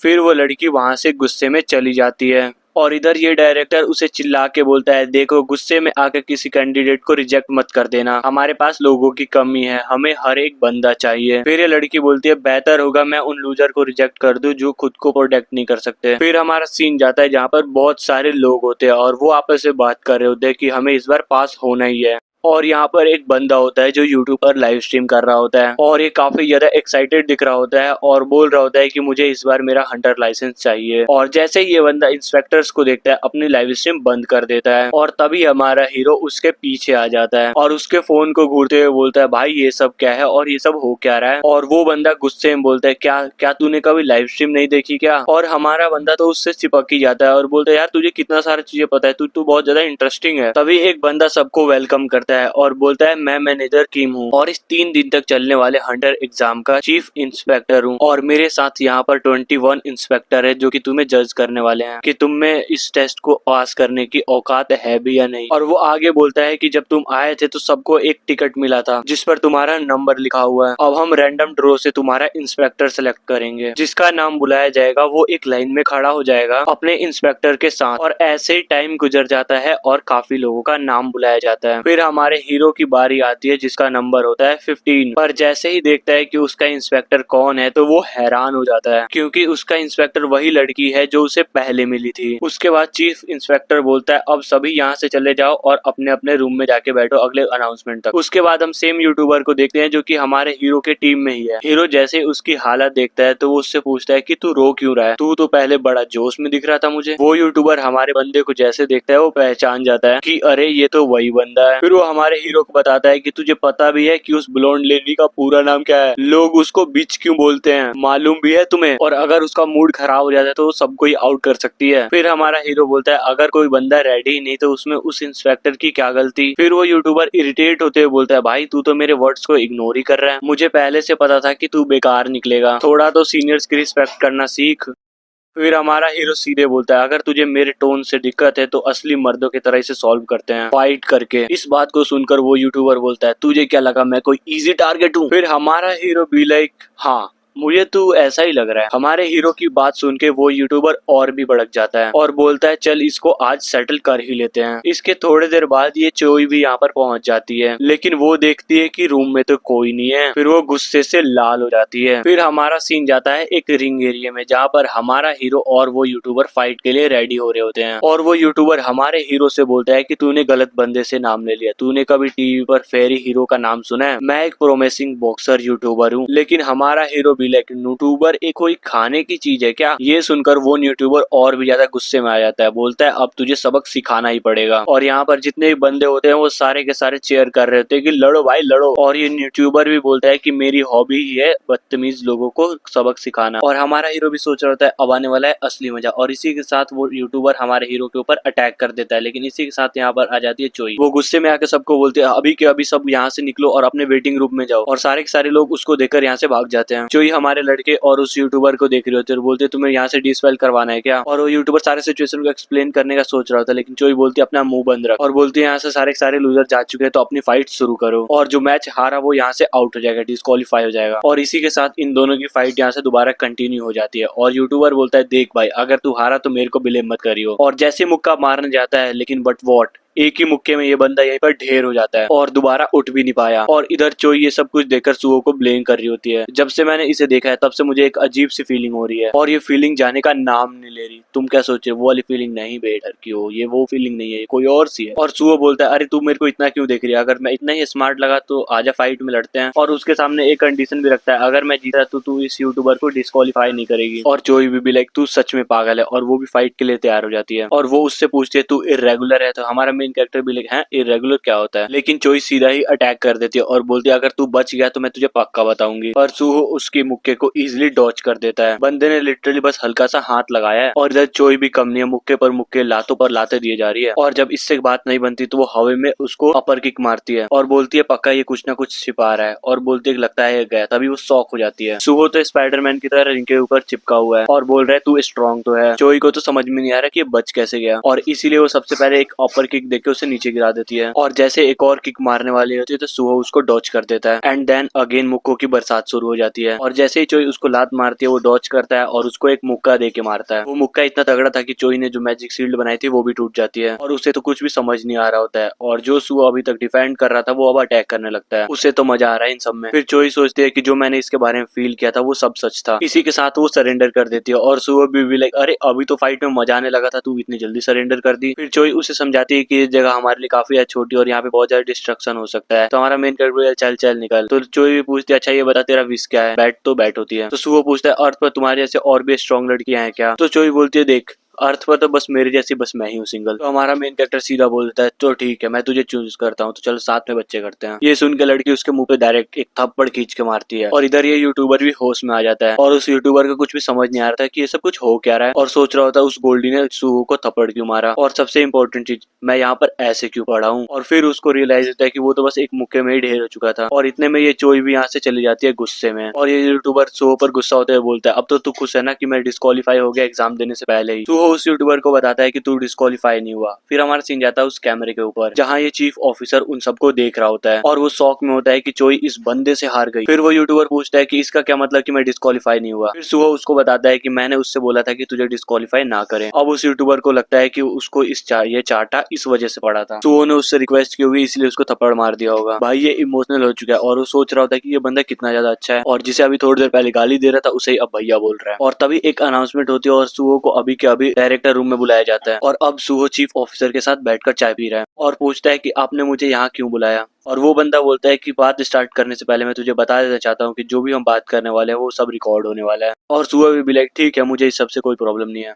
और बोलता है मैंने तेरी और चोई की फाइट देखी और मैं ये देख के शौक हूँ कि एक कैंडिडेट ने बी रैंक के हंटर को हरा दिया है, तो तू क्या एक इरेगुलर है क्या? जिसे सुन के हमारा हीरो बोलता है ये होता है क्या? मैं सेकंड बार सुन रहा हूँ, मुझे पहले ये बता। फिर ऑफिसर बोलता है कि शायद तुझे अभी तक ब्रिज पोर्टल के बारे में नहीं पता। ब्रिज पोर्टल अर्थ से 3 प्लेनेट को कनेक्ट करते हैं। पहला प्लेनेट है अरोका जहाँ पर एल्फ्स और बौने लोग रहते हैं और वो लोग अर्थ के साथ अच्छा रिलेशन रखते हैं और कभी कभार मैजिक सिखाते हैं। और दूसरा प्लेनेट है गुजिया, जहाँ मैमल्स और मार्शल आर्टिस्ट रहते हैं। मार्शल आर्टिस्ट हमारे एलाइज है और मैमल्स हमारे दुश्मन है। वो हमेशा प्लेनेट पे राज करने के लिए लड़ते रहते हैं। और तीसरे प्लेनेट का नाम है मिड युवा, जो पूरा ऑर्क्स के कब्जे में है। और इसके अलावा वहाँ पर और भी खतरनाक मॉन्स्टर भरे पड़े हैं। और जो अर्थ के लोग इन 3 प्लेनेट से वापस आए, उनके पास इतनी पावर आ गई जो अवेकनर से भी ज्यादा पावरफुल हो गए। इसलिए हम लोगों ने उन्हें इर्रेगुलर बोल के अलग से क्लासिफाई कर दिया। उसके बाद सुबह भी लाइक भाई ये सब तो कुछ ज्यादा ही कॉम्प्लिकेटेड है, बट मैं कंफर्म बोल सकता हूँ कि जहाँ पर मैं था ये तीनों प्लेनेट में से कोई भी नहीं था। ये सुहो की बात सुन के सोचता है कि अगर ये तीनों प्लेनेट में से नहीं है तो क्या ये एक नॉर्मल डंजन ब्रेक से आया है। फिर ये सुहो से पूछता है कि अच्छा तो फिर किस प्लेनेट से तू आया है। तो सुहो इस टकले से बोलता है कि देख मैंने पहले इस डॉक्टर को बता दिया है कि मैं 1000 साल से भी ज्यादा वुल्फ के साथ रह चुका हूँ। ये सुनकर वो सुपरवाइजर कंप्लीटली शॉक बैठा हुआ है। इसके बाद सुहो अपनी पूरी कहानी उसे भी बताता है। फिर ये चीफ ऑफिसर सुहो से बोलता है कि थैंक यू अपनी स्टोरी शेयर करने के लिए, अब तुम वापस अपने वेटिंग रूम में जा सकते हो। और मैं चीफ ऑफिसर की शक्ल देख के बोल सकता हूँ कि इसको घंटा विश्वास नहीं हुआ उसकी स्टोरी पे। उसके बाद एक ऑफिसर जिसका नाम किम है वो अंदर आता है और बोलता है कि सर क्या आपने मुझे बुलाया था। इसके बाद चीफ उससे बोलता है कि अब तुझे टीम 15 का सुपरवाइजर बनना है। फिर ये ऑफिसर बोलता है पर सर वो तो कैप्टन चोई संभाल रही थी ना। हाँ पर वो थी, पर अब भाग चुकी है। और उसे डायरेक्ट ऑर्डर देता है कि तुझे कैंडिडेट सुहो पर नजर रखनी है और टेस्ट खत्म होते ही उसके सारी डिटेल और रिपोर्ट मुझे लाके देनी है। उसके बाद अनाउंसमेंट होती है कि सारे कैंडिडेट अपने अपने स्पोर्ट्स शूज पहनो और बाहर आ जाओ। उसके बाद यहाँ पे सारे के सारे कैंडिडेट पहुंच जाते हैं ट्रेनिंग ग्राउंड के अंदर और यूट्यूबर न्यू सुपरवाइजर को देख के बोलता है कि चोई कहाँ पर गई। इस बात से काफी सारे कैंडिडेट खुश भी होते हैं कि उसे बाहर कर दिया। और ये सुपरवाइजर अपने आप को इंट्रोड्यूस करता है कि मेरा नाम किम है और मैं टीम 15 का सुपरवाइजर हूँ। फिर वो सभी कैंडिडेट्स को आज के फिजिकल टेस्ट के मिनिमम रिक्वायरमेंट के बारे में बताता है।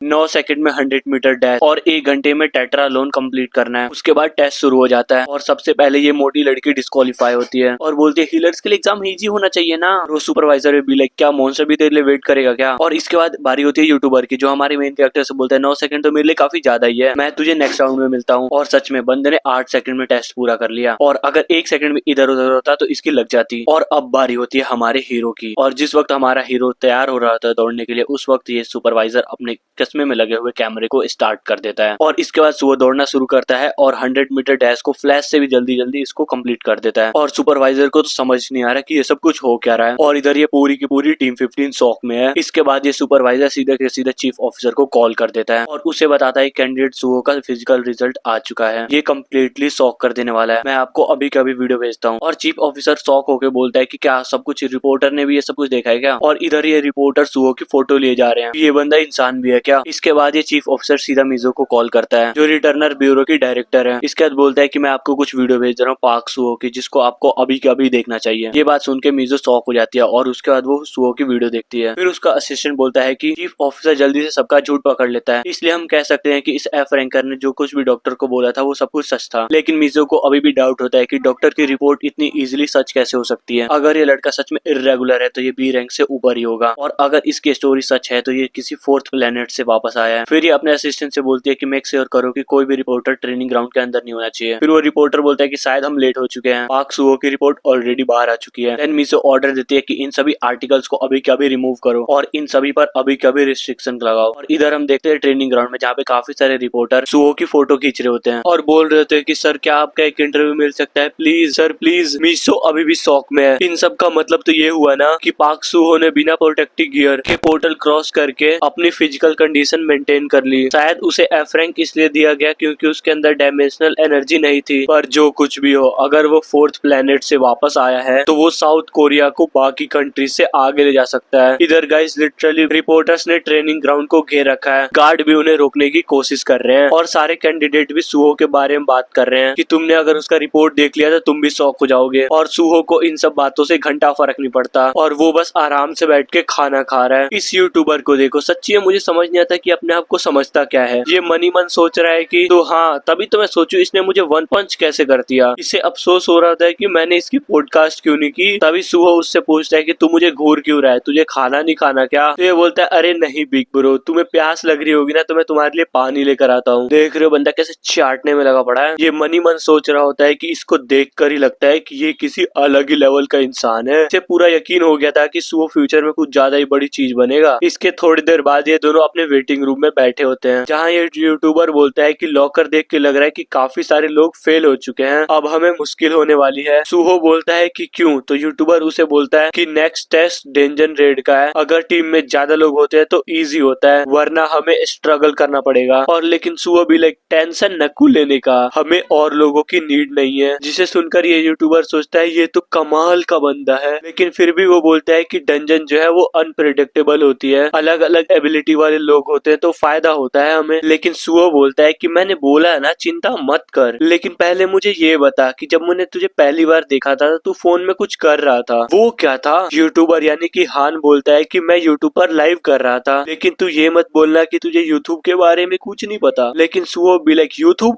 ये क्या होवे? हान बोलता है कि भाई सीरियसली तू क्या किसी गुफा के अंदर रहता था क्या? सुहो हंस के बोलता है कि हाँ तू कुछ ऐसा कह सकता है कि हाँ मैं गुफा के अंदर रहता था। फिर हान अपना फोन निकालता है और सुहो को यूट्यूब दिखाता है कि ये होता है यूट्यूब। फिर वो उसे यूट्यूब के बारे में सब कुछ बताता है कि लाइक कर दो, सब्सक्राइब कर दो, तुम भी कर दो, सब कुछ बताता है। उसके बाद सुहो बोलता है कि तू तो सच में एक अच्छा बंदा है, क्यों ना तू मेरा क्लैन ज्वाइन कर ले। ये सुनकर यूट्यूबर शॉक हो जाता है कि क्या तू अपना क्लैन बनाने का सोच रहा है? तुझे किसी गिल्ड में ज्वाइन नहीं होना क्या? सुहो बोलता है। तो यूट्यूबर सोचता है कि अगर मैं क्लैन बनाने का वीडियो बनाऊं और साल के सबसे अच्छे हंटर के साथ वीडियो बनाऊं तो फेम ही फेम मिलेगा। फिर हम हान का छोटा सा फ्लैशबैक देखते हैं, जहां वो जमीन पे पड़ा होता है और सोच रहा होता है कि बॉक्सिंग ही ऐसी चीज है जिसकी वजह से मैं अपने पुअर बचपन को सह पाया। भले ही बंदा बार बार फेल हो रहा था, पर इन द एंड अपना प्रोफेशन लाइसेंस ले ही लिया, पर अब इसे बनना था चैंपियन। लेकिन जैसे ही वो ग्रेट डिजास्टर आया उसके सारे सपने चूर चूर हो गए। लेकिन कहते हैं ना डूबते को तिनके का सहारा। फिर इस बंदे ने यूट्यूब किया और वापस प्रेजेंट में आते हैं और हान सोच रहा होता है कि ये तो वही मौका है जिसे मैं ढूंढ रहा था, इतना बड़ा चांस खुद चल के आया है, मैं इस बंदे के लिए कुछ भी कर दूंगा। देख के आंखों में आंसू आ जाता है और बोलता है कि भाई मैं तेरे साथ हूँ। वो सुहो से बोलता है कि तुझे ये तो पता है ना कि क्लेन चालू करने के लिए कम से कम 3 बंदे होने चाहिए। सुहो जैसे ही सोच रहा होता है कि 3 बंदे, तभी एक अननोन बंदा उनके रूम में आता है। हान उस बंदे को देखकर सोचता है कि ये मॉन्क यहाँ पर क्या कर रहा है। फिर वो मॉन्क अपना इंट्रो देता है कि मेरा नाम म्योंग जिंग है, मुझे टीम 15 में असाइन किया गया है। उसके थोड़ी देर बाद अनाउंसमेंट होता है कि सभी कैंडिडेट अपने बैटल सूट पहन लो और 30 मिनट के अंदर 3rd फ्लोर के कॉन्फ्रेंस रूम में आओ। ये सुनकर हान बोलता है कि ये लोग सच में हमें इतनी रात में ये सूट पहनने को बोल रहे हैं। फिर सुहो बोलता है कि हम तो कल डंजन में जाने वाले थे ना, अभी क्यों? म्योंग जिंग उन्हें बताता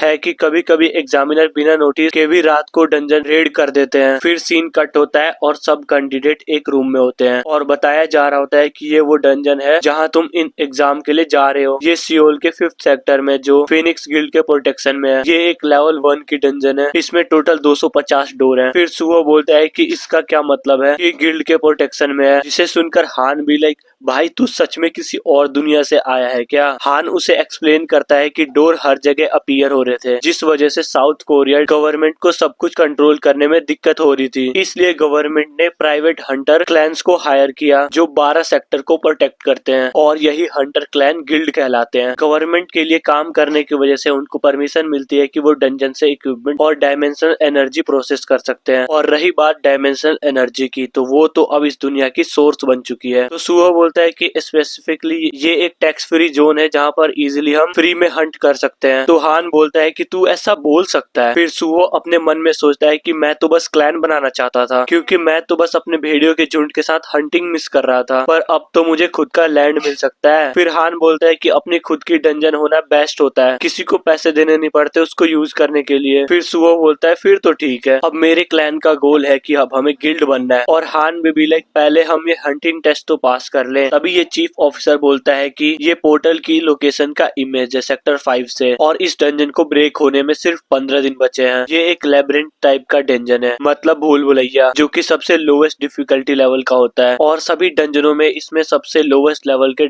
मॉन्स्टर्स होते हैं। लेकिन दिक्कत बस इतनी थी कि वहाँ ज्यादा डायमेंशनल एनर्जी नहीं मिल सकती, क्योंकि मॉन्स्टर्स काफी वीक होते हैं इसलिए। और बस इस डंजन के बारे में चीफ ऑफिसर को बस इतना ही कहना था। फिर हान सोचता है कि अरे ये क्या बकवास है बे, मॉन्स्टर ही सबसे बड़ी प्रॉब्लम नहीं होंगे, अगर ध्यान नहीं दिया तो इस भूल भुलैया में अटक भी सकते हैं। और बोलता है अगर हमारे पास ट्रैकिंग एबिलिटी होती तो अभी आधी प्रॉब्लम सॉल्व हो जाती। पर सुहो भी लाइक भाई मेरे पास है ये एबिलिटी। हान ये सुनकर शॉक हो जाता है कि क्या उसने सच में हंटर टेस्ट देने से पहले ये स्किल सीख ली, क्योंकि स्किल बुक की कॉस्ट लगभग 30,000 होती है। हान सोचता है कि कहीं सुहो अपने मुंह में चांदी की चम्मच लेके तो पैदा नहीं हुआ था। फिर हांग उस मॉन्क से पूछता है कि क्या तेरे पास भी कोई अवेकन स्किल है क्या, लेकिन वो मॉन्क कुछ भी नहीं बोलता। पर तभी मॉन्क लोगों का कुछ बजाने वाला होता है, वो निकाल लेता है। फिर हम इस मॉन्क का फ्लैशबैक देखते हैं जहाँ ये इस ड्रम को बजा बजा के प्रेयर कर रहा होता है। इधर बड़े बड़े मॉन्स्टर उसके टेम्पल को घेर लेते हैं। इनफैक्ट एक जाइंट मॉन्स्टर तो टेम्पल को तोड़ना शुरू कर देता है। तभी एक दूसरा मॉन्क उसके पास आता है और बोलता है कि तुम इस ड्रम को बजाना बंद करो अभी के अभी। यंग जिंग को समझ नहीं आता कि ये इतनी रात को यहाँ पर कर क्या रहा है, और वो मॉन्क बोलता है प्लीज कोई इसे अपने साथ लेकर जाओ और इस एरिया को इवोक्यूलेट करो फटाफट से। और तभी एक मॉन्स्टर उसके पीछे आता है और उस बंदे की कहानी वहीं पर खत्म। और वापस प्रेजेंट में आते हैं और म्योंग जोंग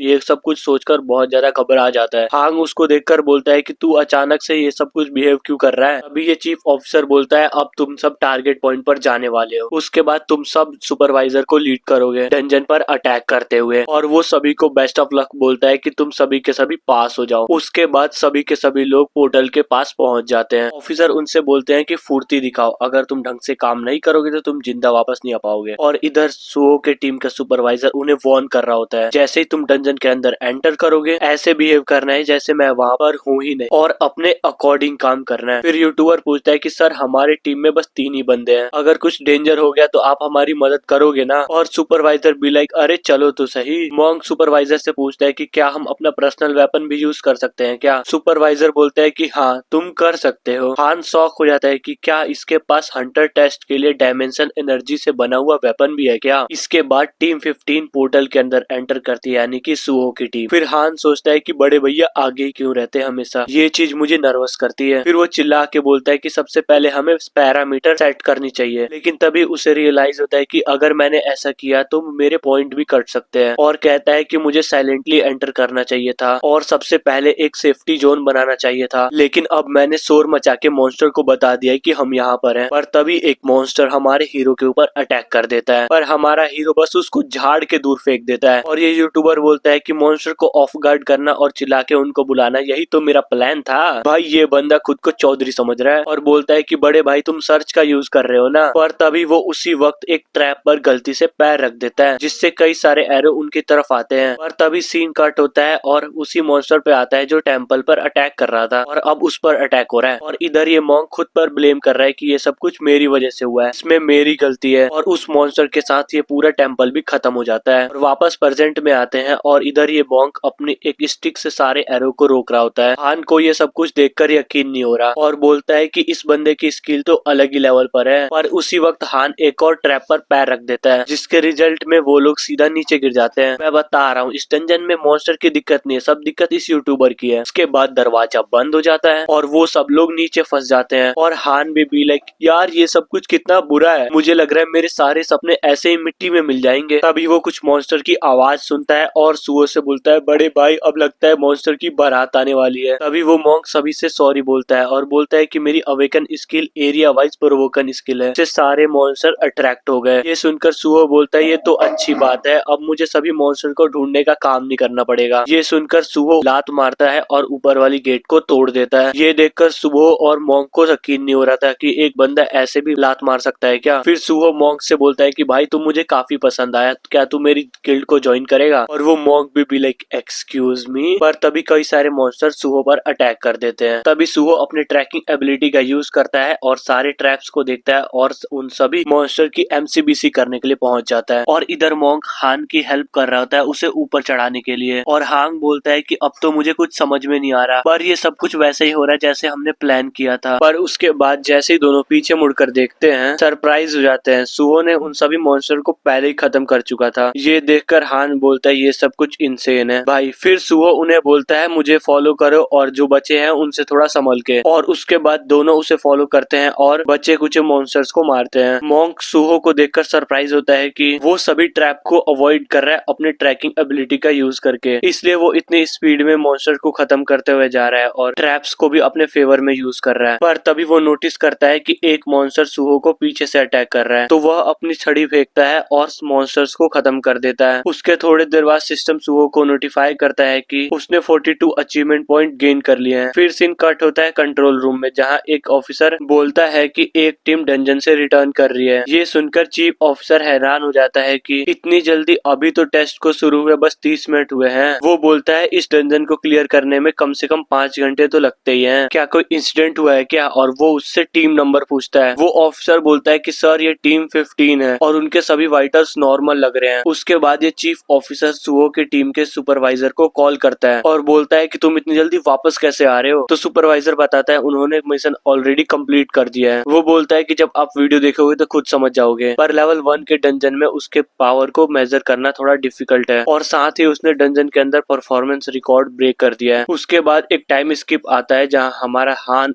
लाइव स्ट्रीम कर रहा होता है और सबको अपने सुहो क्लैन के व्लॉग में वेलकम करता है। फिर वो अपने सभी व्यूवर्स को सुहो क्लैन की डोमेट्री दिखाता है जो कि असल में सुहो का घर ही होता है। वो दादी को बोलता है कि दादी मेरे सब्सक्राइबर्स को हेलो बोलो, लेकिन दादी भी लाइक तेरा माइक है, तू यहाँ से चला जा, मैं आज काफी बिजी हूँ, वरना आज यही मर जाएगा, तेरी हाथों को काट कर फ्राई कर दूंगी, फ्रेंच फ्राइज हो जाएगा, समझा? दादी की बातों को सुनकर हान के कान से खून निकल जाता है। वो बोलता है कि दादी को बुरा मत बोलो, वो एक अच्छी इंसान है। फिर हान उस रूम में जाता है जहाँ सुहो और मॉन्क बैठे होते हैं। वो अपने व्यूअर्स से मॉन्क का इंट्रो कराता है और बोलता है कि ये जो गॉगल पहन रखा है इसका नाम है म्योंग जिन। फिर वो म्योंग से बोलता है खुद को इंट्रोड्यूस करने के लिए कुछ तो बोलो। मॉन्क बोलता है मैंने काफी कुछ खोया है इविल स्पिरिट के अटैक से, पर मेरे बड़े डिसिप्लिन की वजह से मुझे ये एल्डर की छड़ी मिली। पर तभी जुनहू अपना ट्रक लेकर आता है और सुहो को बोलता है कि सब कुछ रेडी है। उसके बाद वो सभी ट्रक में बैठकर एक मिशन के लिए निकल जाते हैं। उनके ऊपर एक ड्रोन भी उड़ रहा होता है जिसे देखकर सुहो बोलता है ये चीज क्या है, क्या मैं इसे तोड़ दूं क्या? हान उसे बताता है भाई ये तोड़ने की चीज नहीं है, इसे ड्रोन कहते हैं। फिर अपने व्यूवर्स को बताता है अभी हम एरिया 4 गेट 30 पर जा रहे हैं, तुम्हें तो ब्लू पोर्टल दिख ही रहा होगा ना। आज एक हिस्टोरिकल दिन है क्योंकि ये हमारा पहला मिशन है, यानी सुहो क्लैन का पहला मिशन होने वाला है। उसके बाद वो सभी पोर्टल के अंदर चले जाते हैं जहाँ कई सारे बैट्समैन की बैट होती है। हान सुहो से पूछता है क्या तेरे पास कोई लॉन्ग रेंज की स्किल है क्या? फिर सुहो बोलता है कि नहीं ब्रो। फिर हान भी लाइक फिर हम इन सभी बैट्स को कैसे पकड़ेंगे?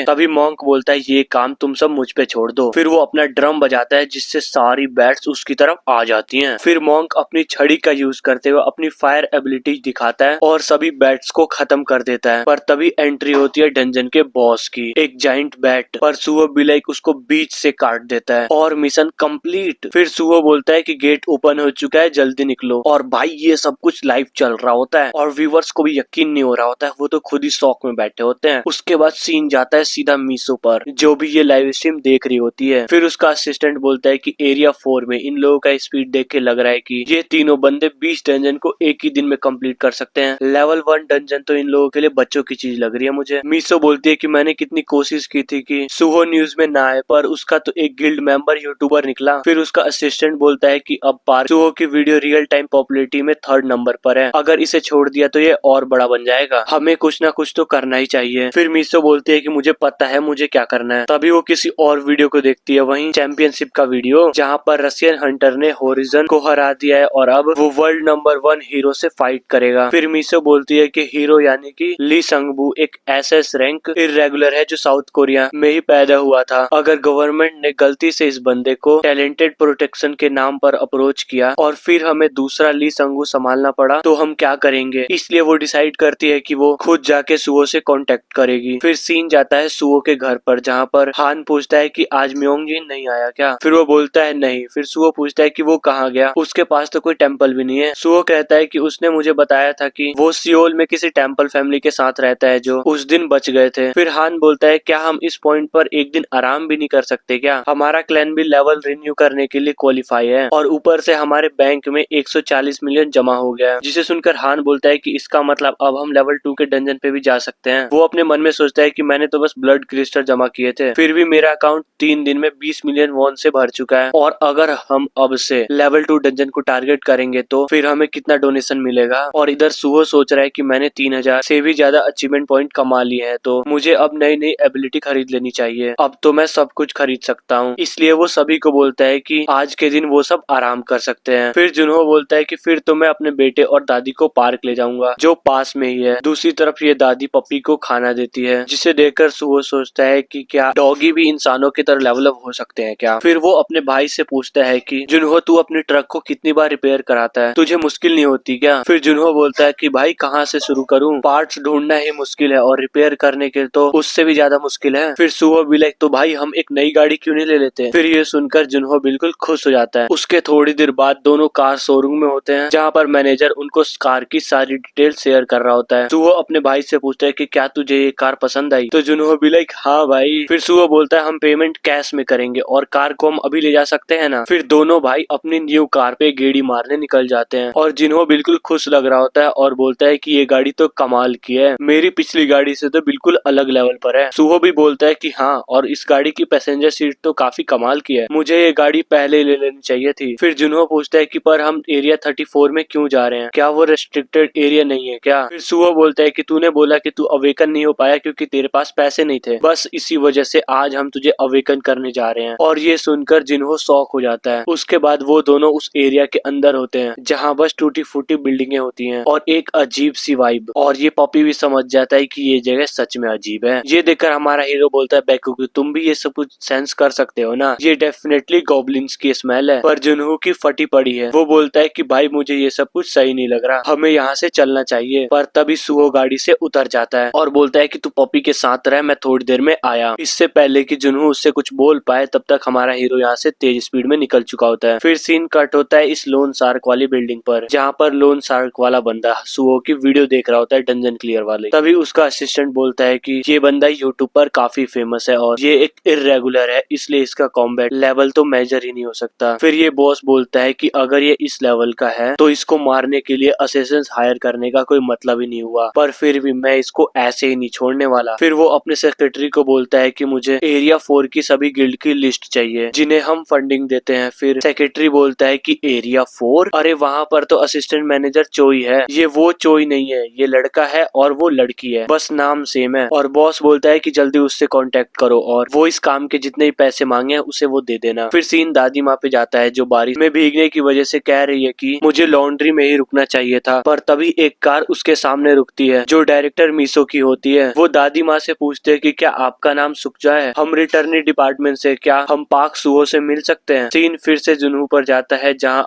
अब रात हो चुकी है। जुनहो बोलता है कि मुझे कुछ दिख ही नहीं रहा, पता नहीं मेरा भाई क्या कर रहा होगा। पर तभी एक गॉगलिन उसके कार से आके भिड़ जाता है, मरा हुआ, जिसे जुनहो ने ही मारा होता है। वो अपने भाई से बोलता है गाड़ी से बाहर निकल। फिर वो उसे एक डैगर देता है और कहता है कि अगर तुझे इन्हें मारना ही है तो मेरे पीछे आ। जुनहो कम्प्लीटली डरा हुआ है। वो बोलता है कि क्या अवेकन होना सच में जरूरी है क्या। फिर सुहो सीरियसली कहता है कि अगर तू वीक रहा तो तू कभी सरवाइव नहीं कर पाएगा, इसलिए इन्हें जल्दी से खत्म करना है तुझे। तभी एक गॉगलिन डॉगी के पास आता है। सुहो उसे बोलता है बाइट करो उसे। फिर सीधा डॉगी उसके ऊपर अटैक करता है और उसके हाथ में दांत काट देता है और गॉगलिन उसे एक हाथ से पकड़ लेता है। फिर सुहो अपने भाई से बोलता है कि अब बेकुकू अभी काफी यंग है, अगर तू उसे नहीं मारेगा तो वो उसे पक्का मार देगा। और सुहो बोलता है कि उसे मार मेरे भाई। पर फिर भी जुनहो अभी भी थोड़ा हेजिटेट कर रहा है। पर जैसे ही गॉगलिन डॉगी को खाने वाला होता है जुनहो सीधा जाता है और गॉगलिन के सर में डैगर घुसा देता है। फिर सुहो उसे बोलता है फिर से कर। फिर जुनहो गॉगलिन को बार बार मारते ही जाता है। फिर उसके कपड़े, शरीर, हाथ पैर सब कुछ खून से लथपथ हो जाते हैं। सुहो उसे फिर से डैगर उठाने को बोलता है पर जुनहो रोता हुआ कहता है कि मैं ये नहीं कर सकता। सुहो उसे बोलता है कि अगर तू इन्हें नहीं मारेगा तो ये तुझे मार देंगे। पर तभी एक और गॉगलिन वहाँ पर आ जाता है। सुहो अपने भाई से बोलता है कि इसे जल्दी खत्म कर और मेरे पीछे आ। जुनहो जैसे अपने भाई को जाते हुए देखता है उसे वो फ्लैशबैक याद आता है जब उसे स्कूल के बंदे पीट रहे होते हैं और सुहो ने उसे इग्नोर कर दिया होता है और उसे अकेला छोड़ दिया था। लेकिन अब सिचुएशन पहले वाली नहीं है। जुनहो को समझ में आ जाता है कि उसका भाई उसे स्ट्रॉन्ग बना रहा था। वो अपना डैगर उठाता है और बोलता है कि ये सही है, वो हमेशा से ऐसा ही तो था। वो गॉगलिन जैसे उस पर चार्ज करता है ये बंदा डैगर उसके मुंह के आर पार कर देता है और डैगर को बिल्कुल नॉर्मली बाहर नहीं निकालता है, डैगर को अच्छे से रगड़कर सर को फाड़ते हुए बाहर निकालता है। एंड इस गॉगलिन को देखो एक बार तुम, इसके फेस का क्या ही मेकओवर किया इस बंदे ने। और जुनहो भी नहीं रुकता, बार बार डैगर घुसाया जा रहा है, घुसाया जा रहा है। भाई पहले बंदा कितना शरीफ दिखता था लेकिन अब देखो उसे तो अब मजा आ रहा है इन सब में। देन एक और गॉगलिन उसके ऊपर अटैक करता है और वो उसे उतने ही बुरी तरीके से मारता है। जुनहो बोलता है कि मेरे हाथ में एक अजीब सी चिपचिपी फीलिंग हो रही है जैसे मैंने कोई मीट काटा हो। और जुनहो भी अपने भाई को बिल्डिंग पे बैठा देख रहा होता है। वो अपने भाई का लेवल चेक करता है जो कि लेवल 1 हो चुका है और अब वो साथ में बचर बन चुका है यानी कि कसाई। और वो अपने भाई से बोलता है कि भाई तू कुछ ज्यादा ही क्यूट लग रहा है, कहीं तूने पार्ट टाइम जॉब में कोई किसी सॉर्टर हाउस में काम किया है क्या? फिर जुनहो बोलता है नहीं। फिर सुहो उसको ऊपर बुलाता है और बोलता है कि ऊपर भी कुछ गॉगलिन्स है, उन्हें भी तुझे ही मारना है। भाई यहाँ पर बस कुछ गॉगलिन्स नहीं है, यहाँ पे बंदे ने पूरा ढेर लगा दिया है। और इसके बाद दोनों सीधा अवेकनर एसोसिएशन पहुंच जाते हैं और जुनहो को देखो बंदा पूरा खून से नहा कर आया है और लड़की भी बिल्कुल शौक है कि ये सब क्या है। तो सुहो बताता है कि ये अभी अभी अवेक हुआ है। फिर ये लड़की बोलती है भाई तू सबसे पहले जाके शावर रूम में नहा ले और जब तेरा क्वारंटाइन इंस्पेक्शन हो जाए तब तुम 3rd फ्लोर के डायमेंशनल एनर्जी मेजरमेंट रूम में चले जाना। जब ये दोनों जा रहे होते तब जुनहो पूछता है कि इसका मेजरमेंट से क्या मतलब था। भाई बंदे को लग रहा है कि वो कोट पैंट सिलवाने के लिए जा रहा है। सुहो उसे बताता है कि वो एक मशीन है जो तेरा डायमेंशनल एनर्जी मेजर करेगी, उसमें तेरा स्कोर 100 से ऊपर आना चाहिए तभी तू एक एफ रैंक अवेकनर माना जाएगा। लास्ट टाइम मेरे को 96 मिला था इसलिए मैं फेल हो गया था। फिर जुनहो बोलता है कि भाई जब तेरा ही नहीं हुआ तो मेरा क्या होगा। उसके बाद रूम के अंदर डॉक्टर जुनहो को बोलता है कि मशीन के ऊपर लेट जाए और ये मशीन भी काफी तगड़ी है और इसके ऊपर डायमेंशनल एनर्जी का कुछ कोर टाइप का लगा हुआ है। फिर जुनहो की डायमेंशनल एनर्जी निकलती है 111। बंदा फाइनली पास हो गया। फिर डॉक्टर बोलता है कि अब आप उठ सकते हो, अब आप एबिलिटी मैन्युफैक्चरर्स रूम में जाओ। फिर ये लेडी डॉक्टर सुहो से पूछती है कि तुम भी यहाँ पर मेजरमेंट चेक करवाने आए हो ना। उसके बाद सुहो भी उस मशीन के ऊपर लेट जाता है और वो जैसे अपनी आंखें बंद करता है तो उसको लिटरली कई सारी आंखें दिखती हैं। सिस्टम के विंडो पर भी लिखा होता है कि तुम्हें एब्जॉर्ब किया जा रहा है, तुम्हारी इन्फॉर्मेशन रिकॉर्ड की जा रही है। तभी देन सुहो अपनी आंखें एकदम से खोलता है और उसकी डायमेंशनल एनर्जी होती है 189, जिसको देखकर वो शॉक हो जाता है। अरे वो क्या, मैं खुद भी शॉक में, मुझे तो लगा था कि मशीन मेजर ही नहीं कर पाएगी। फिर डॉक्टर बोलती है कि तुम्हारी डायमेंशनल एनर्जी काफी तेजी से बढ़ रही है, जैसा कि मैंने तुम्हारे बारे में रूमर सुने थे, तुम जल्दी ही ई रैंक पर पहुंच जाओगे। देन सुहो क्यूरियस होकर पूछता है कि ये मशीन किसने बनाई है। फिर डॉक्टर बोलती है तेरा दिमाग घुटने में, क्या साइंटिस्ट ने बनाया होगा और किसने बनाया होगा बे। फिर पहले वाली लड़की जुनहो को दोबारा फोन देती है एज अ गिफ्ट और बोलती है कि अब आप हंटर टेस्ट के लिए भी क्वालिफाई हो चुके हो। फिर सुहो भी अपने भाई को कंग्रेचुलेट करता है और पूछता है कि जब तू मशीन में था तो तुझे कुछ अजीब सा फील नहीं हुआ था क्या। फिर जुनहो बोलता है कि मुझे कुछ अजीब सा नहीं लगा था। फिर सुहो बोलता है कि हाँ ऐसा हो सकता है क्योंकि तू मेरे जितना सेंसिटिव नहीं है। वैसे तेरी अवेकन स्किल क्या है ये तो बता। फिर जुहो बोलता है डिकैपिटेशन यानी कि कत्ल करना। पर तभी सुहो चोई को नोटिस करता है और उसके पीछे भाग के जाता है और उसे बोल्डी बोल देता है। ये सुन के उसके ग्रुप के बंदे बोलते हैं तूने हमारे कैप्टन को क्या बोला, देख तुझे मरने का शौक है क्या। लेकिन ग्रुप का एक बंदा हमारे हीरो को पहचान जाता है कि अरे भाई ये तो सुहो है और सुहो चोई से बोलता है कि चोई मुझे लास्ट टाइम के लिए माफ करना, जो भी मैंने तुम्हें बोला था। मुझे क्या है कि मुझे अभी तक सिविलियन से बात करने की आदत नहीं हुई है। और चोई भी लाइक इतना काफी है और उम्मीद करो कि हम दोबारा कभी ना मिले, और यहाँ से चली जाती है। ये देखकर उसके ग्रुप के बंदे आपस में बात कर रहे होते हैं कि इन दोनों का टाका भिड़ा है क्या, ये दोनों शादी करने वाले हैं क्या। और इधर सुहो बोलता है कि कितनी शर्म की बात है कि वो एक कैप्टन है लेकिन उसकी पर्सनैलिटी कितनी ज्यादा खराब है। फिर सीन कट होता है सुहो क्लैन पर, जहाँ डायरेक्टर और दादी माँ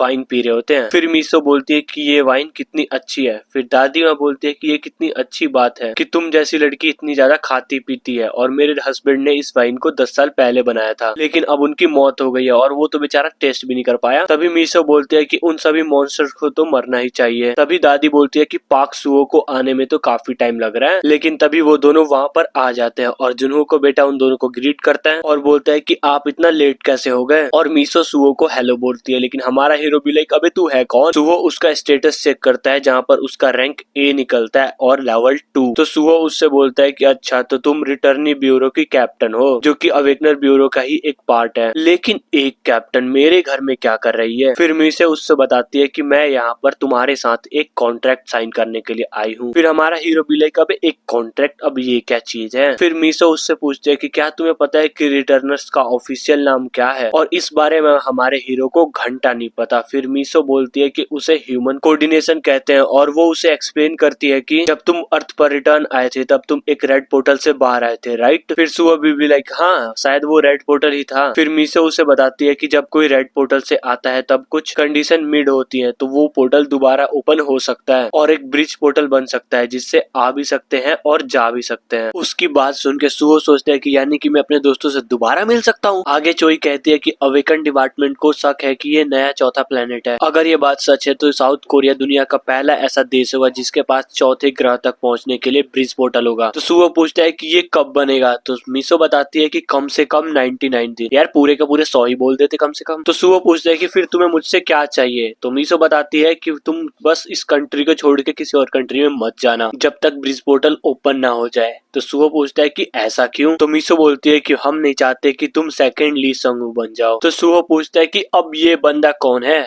तो मिसो बताती है कि ये दुनिया का रैंक 1 हंटर है। इसका नाम ओकिता हीरो है लेकिन कोरियन नाम ली संगू है। ये कोरिया में ही पैदा हुआ था जब ग्रेट डिजास्टर आया तो गवर्नमेंट ने सभी रिटर्नर्स को प्रोटेक्शन के नाम पर अरेस्ट कर लिया था और उस समय इरेगुलर के बारे में इतनी इन्फॉर्मेशन नहीं थी। इस तरह जब ली संगू वापस लौट कर आया तो वो एक बी रैंक का हंटर था, इसलिए वो इजिली फैकल्टी से भाग निकला। जब वो साउथ कोरिया के खिलाफ हो गया था तो जापानीज गवर्नमेंट ने उससे कॉन्टेक्ट कर लिया और वो जापान चला गया और करंटली टोक्यो में जितने भी 9000 पोर्टल है वो सब उसी के वजह से है। फिर वो सुहो से पूछते हैं कि तुम्हें तो डायमेंशनल एनर्जी के बारे में पता ही है और अगर तुम अब्रॉड में कोई प्लान बना रहे हो जाने का, घूमने का, और वहां पे ब्रिज पोर्टल एक्टिवेट हो गया तो तुम्हें पता है ना कोरिया को कितना बड़ा नुकसान होगा। फिर सुहो सब कुछ समझ जाता है और बोलता है कि मुझे इन सब के बदले में क्या मिलेगा। फिर मिसो बोलते है कि तू बता तुझे क्या चाहिए, तो हमारा हीरो बोलता है मुझे चाहिए सुहो गिल्ड के लिए प्रमोशन चाहिए और एक्सक्लूसिव टेरिटरी भी चाहिए। लेकिन तभी हम हान को देखते हैं जो ये सब कुछ छुपके से सुन रहा होता है। फिर मिसो बोलते है कि अगर तुझे और कुछ भी चाहिए तो मुझे एक राइटिंग नोट दे देना सब कुछ उसमें लिख के। फिर सुहो बोलता है कि सबसे इम्पोर्टेंट चीज तो मैं भूल ही गया, तुम्हें कैसे पता चलेगा कि ये ब्रिज अब बनने वाला है। मिसो उसे बताती है एक स्पेशलिस्ट एजेंट को भेजा जाएगा जो डायमेंशनल एनर्जी डिस्ट्रक्शन को हैंडल करने में मास्टर है और वो ब्यूरो की सबसे बेस्ट एजेंट है। फिर सीन जाता है चोई पर जो कि गुस्से में आकर पंचिंग बैग पर लात मार रही होती है और बोल रही होती है कि तू मुझे नीचा दिखाने की कोशिश कर रहा था ना। भाई वो हमारे हीरो सुहो के बारे में बात कर रही है क्योंकि हमारे भाई ने कहा था ना कि हम चलो साथ में करते हैं बच्चे, ये वो ये समझ रहे हो ना। वो उस बात से अभी भी गुस्सा है। साथ में कुछ बंदे खड़े होते हैं वो भी इसको देख के सोच रहे होते ये इतना ज्यादा गुस्से में क्यों है। और तभी चोई पंचिंग बैग पर एक खतरनाक सा मुक्का मारती है और बोलती है कि मैं उस कमीने को हैरेसमेंट के केस में जेल भिजवा दूंगी। तभी वहां पर मिसो आ जाती है और बोलती है कि सेक्सुअल हैरेसमेंट किसने किया और किसके साथ किया। चोई बोलती है देख मैं अभी काफी ज्यादा गुस्से में हूँ तो मुझे परेशान मत कर। तो मिसो भी लाइक तू कब गुस्से में नहीं रहती, तो देख तू मुझसे झगड़ा तो मत कर, जो काम है वो बता। मिसो बोलती है तुम्हें जाना है डिस्पैच। चोई पेपर देखती है और सोचती है कि